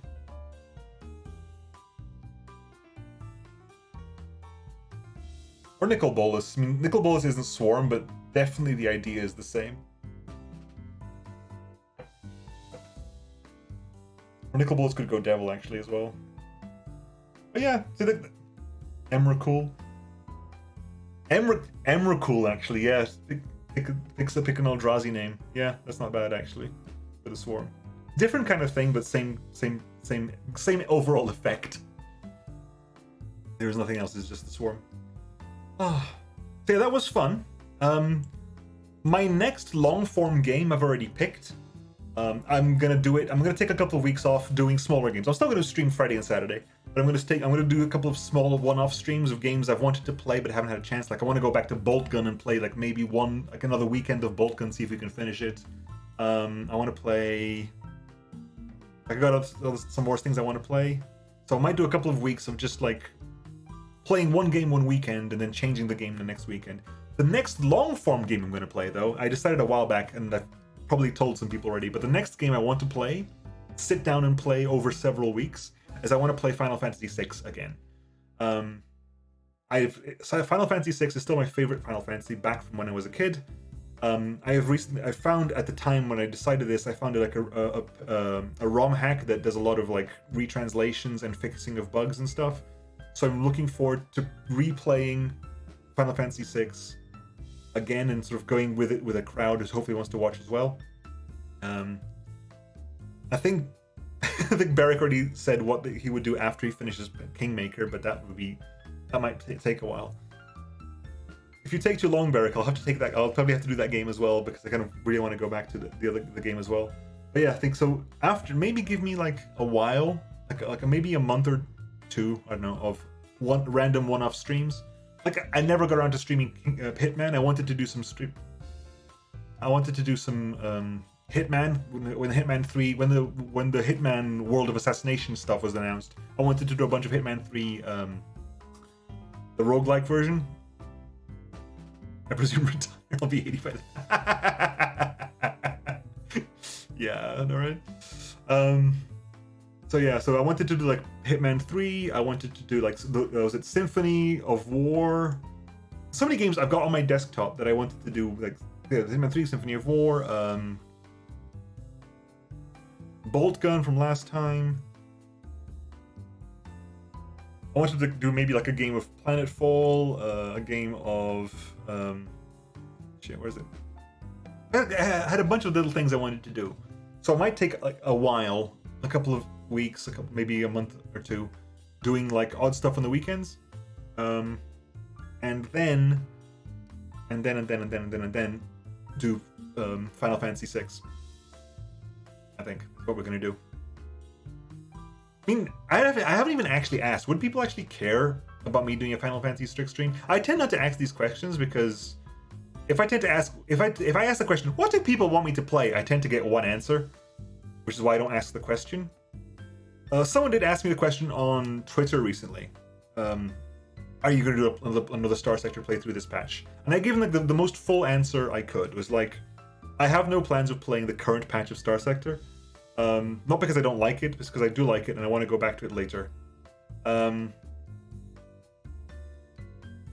if I play Star Sector now for 0.96, which we're at the moment, I'll play 0.96, and I'll play 0.97, I'll play 0.98, 0.99, and then I'll be burnt out on it again. So rather than play every iterative version, I'm going to wait for 1.0, and then I can experience all the new stuff at once. It might take a while. It might take a while. I mean, I got time. But I'll come back and I'll explore all the new things at once. I'll basically, it'll be long enough that I can probably come back to it as a fairly new person. It'll take years. It's fine. I'm not going anywhere. I can wait. So yeah. A couple of, I don't know, give me a few. I'm not gonna say how long it's gonna be, but like I'll start playing random games on weekends, and then when I'm done with that, when I've run out of stuff to do, we'll do some Final Fantasy VI. It is my favorite Final Fantasy.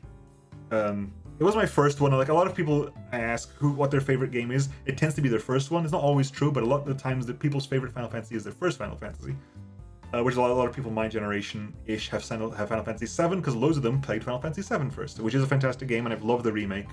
But because I played 6 first, I like 6. I like the writing and the characters in 6, because it was on the Super Nintendo and they couldn't go crazy with graphics. They had to explain stuff and talk about stuff and write stuff because they couldn't do that. Which FF do you stream? 6. I'm going to stream 6. Pretty much. That's what I was doing. My first was 5. 5 is also decent. 5 was also decent. The earlier ones are harder to enjoy because I think 6 had a nice mix of not being too clunky and still being good. It was like 5 was really, really good and 4 was really good. They were a bit more clunky though. 1, 2, 3 are very clunky. 8 is really good. Like again, I preferred 8 to 7 when I played them originally. Like I really liked 8. I really, really enjoyed 8. 8 is one of the weird ones as well, because 8 like really did some interesting things with like with the design and amount of characters, and like how the draw system for magic and junctioning and all that stuff. That was a really interesting system for 8. I really enjoyed it. Played 7 at first and liked it. Yeah, again, I've heard people who don't like FF because they just played it wrong. They played one that didn't actually work for them. I haven't seen 6 or 7 all the way through. I really like 6. Like again, I love 6. I love the characters in 6. I love the story in 6. 6 is just a really good game. But like 7, FFT, FFT, love FFT. I'm reliably informed I would like 9. 9 is one of the ones I missed out on. Like, I never had a PS1. I borrowed a PS1 from my friends when I was young, but I never had a PS1. I went Super Nintendo, 64, PlayStation 2. So I played Final Fantasies. So I played 7 and 8 when they had PC versions, back when the PC versions would come out early. So I played 7 and 8 on PC. 8 first, which is again whichever I prefer, 8 to 7, because I played 8 before 7. And then PlayStation 2 came out and I played 10. So 9 my friend had when I borrowed his PS1, but I never really got around to playing it. I played the beginning of 9 and it's fun.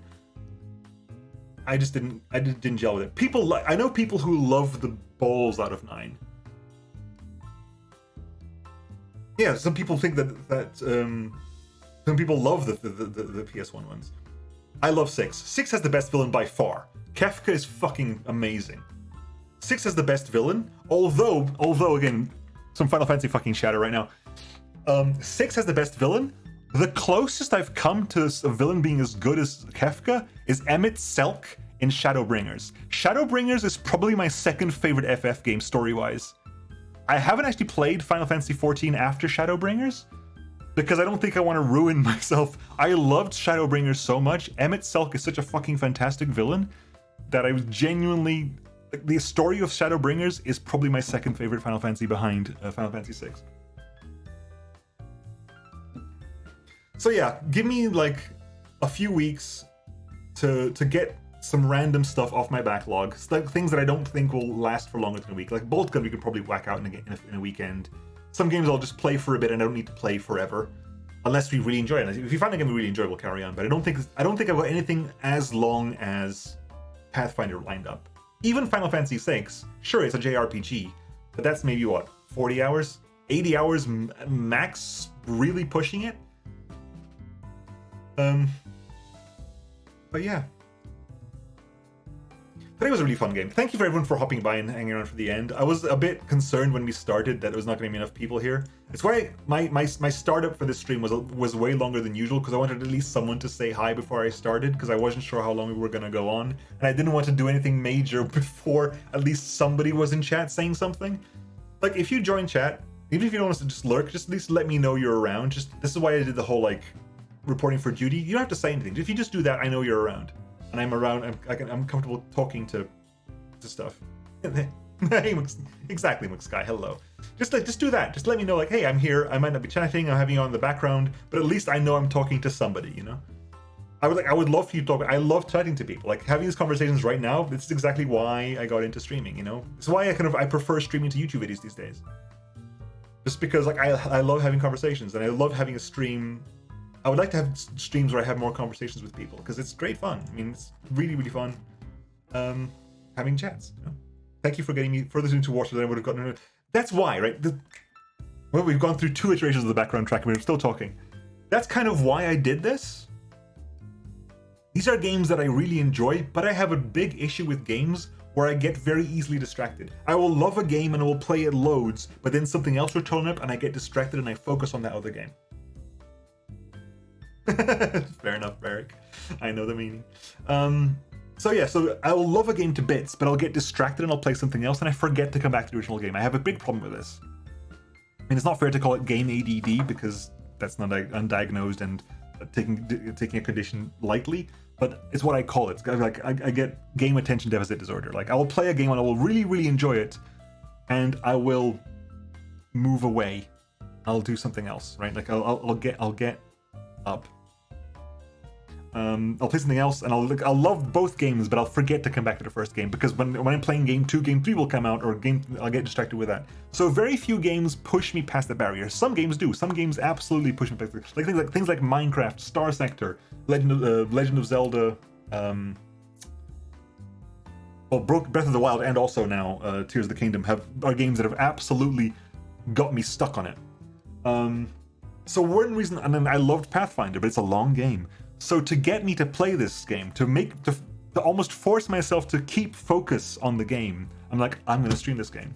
And a lot of games I stream and or record are games I enjoy, but I run the risk of deviating from. I run the risk of getting distracted from, which is why I focus down and say, I'm going to stream this thing till it ends. Which is also why a lot of my YouTube series are full fucking playthroughs. To my own detriment, because full fucking playthroughs are not what YouTube likes. YouTube hates full fucking playthroughs. Long series are the bane of YouTube. Nobody does that anymore. No one pays a fucking attention to it. So my numbers are fucking dwindling faster than anything at the moment. But it's the reason I do it. It's to focus my attention and make me play games I enjoy more. Wow. That's the most I've talked at the end of a stream for quite some time, and thank you very much for being here for it, because I loved it. That was a good end. I'm happy. Like, I appreciate that clearly there's some kind of secret ending I missed in Wrath of the Righteous, but I'm happy with how things turned out. I'm happy with the canonical ending that we got, and all the canonical slides where everything happens there. We tried our best to convince Arila Vorlish to do stuff, but at the end we just, you know what, fucking you did this shit. You can fucking pay for it now. I have to come out. I promised people I would come out of this. I've got Iwu to look after. I've got Wendu to look after. There are a lot of people who are relying on me right now. I cannot kill myself here. So fuck you. I'm doing fucking This Is Sparta in you into the fucking world wound and then crashing the island on your head. That's the canonical thing that happened. Like, Arilo's on the side there. Chandra just walks up, does a fucking This Is Sparta, kicks Arilo into the world wound, and then just summons the island and crashes it down to the ground, a la Thanos in Infinity War, when Thanos brings down the whole fucking moon, you know. So that's what happened in my head. Massive kick into the pit, bring the whole fucking moon down on it. I was trying to find the card with it, we both remember. I never found it. It's some kind of tutoring card. Hang on. Fucking, is Kenny around?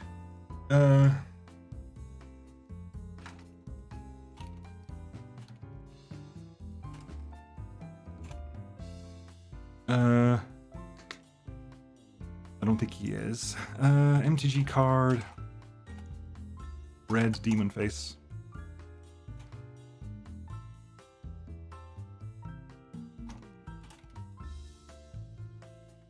with big red demon face on it.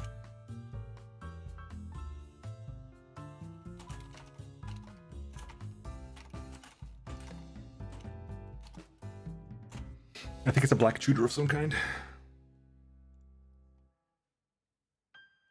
I think it predates Nicol Bolas and Lena Vest though.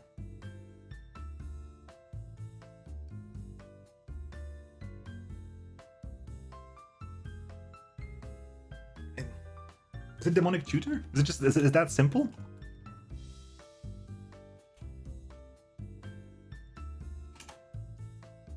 Not demonic, diabolic. No, maybe it's not a tutor card.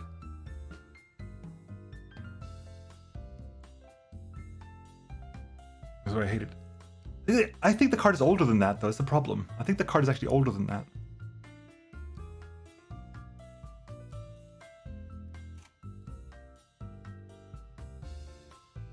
Is it a tutor card? Grim? No, it's not that. It's Enlightened Tutor. No, no, no, no, no. At some point, I'll find it, and you know, it'll go like, ah, okay, cool.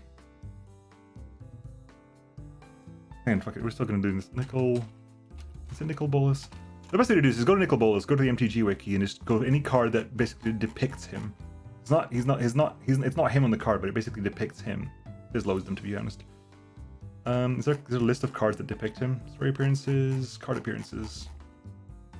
Associated cards depicted in.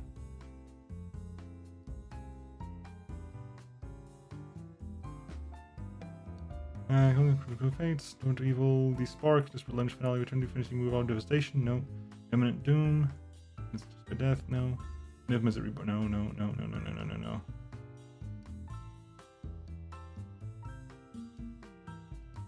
Is it in Bolas Clutches? It's not in Bolas Clutches, but it's the kind of singing thing I had in mind. It's kind of like, the pose is kind of like in Bolas Clutches, which is the one you're thinking of. A Barrack.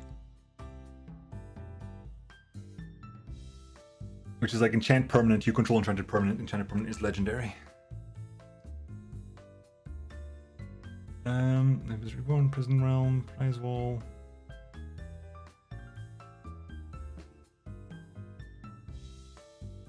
I can't.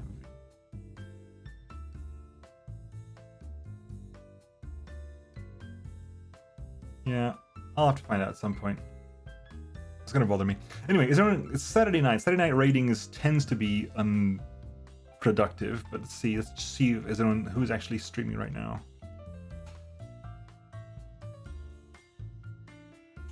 Who's actually streaming at the moment? Nobody I know. Nobody I know. Okie dokie. That's fine. Cool, folks. In which case, I shall leave you to your weekends. Have a lovely rest of your Saturday if it's not too late already. And have a lovely Sunday. Have a nice relaxing Sunday. It's going to get warm. Remember to stay cool. A lot of cool drinks. A lot of cool showers. 2 seconds. Okay. I'm looking at all the cards that Nicol is depicted in that aren't him. Because I don't think it's actually his card. The associated card, maybe? Citadel, Disciple of Bolas, Gem of Become, it's not a gem, God Pharaoh's Faithful. Tyrant's Scorn, no.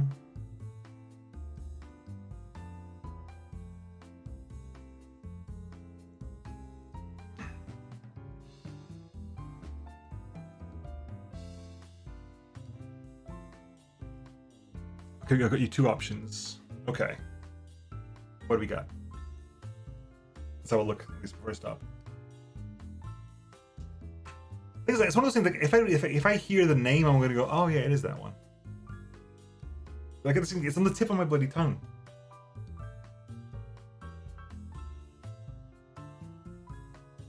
It's one of those, like, I'm sure I know the name of this thing. 3rd time we go to this BGM now. Jesus.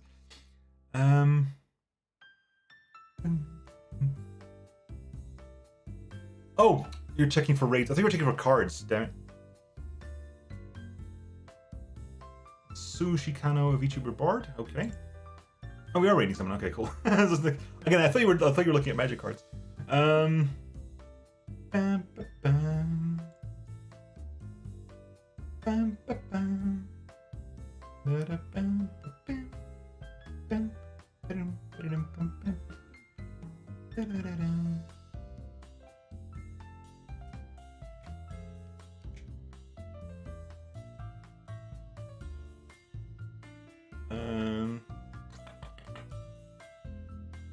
Alpaca snack pack. Hard of. Okay, we'll do alpaca snack pack. Just chill is useful right now. So raid alpaca snack pack. Hope you got that correct. Alpaca snack pack. Cool. We'll read alpaca snack pack. And I will catch you all on Monday, folks, where we will carry on doing some Dawn of War 2 co-op campaign with Beric. Again, thank you very much for hopping by. It was a really fun stream. I enjoyed it very much, and I will catch you next time. Stay warm if it's cold, stay cold if it's warm, and I'll see you next time. Bye-bye.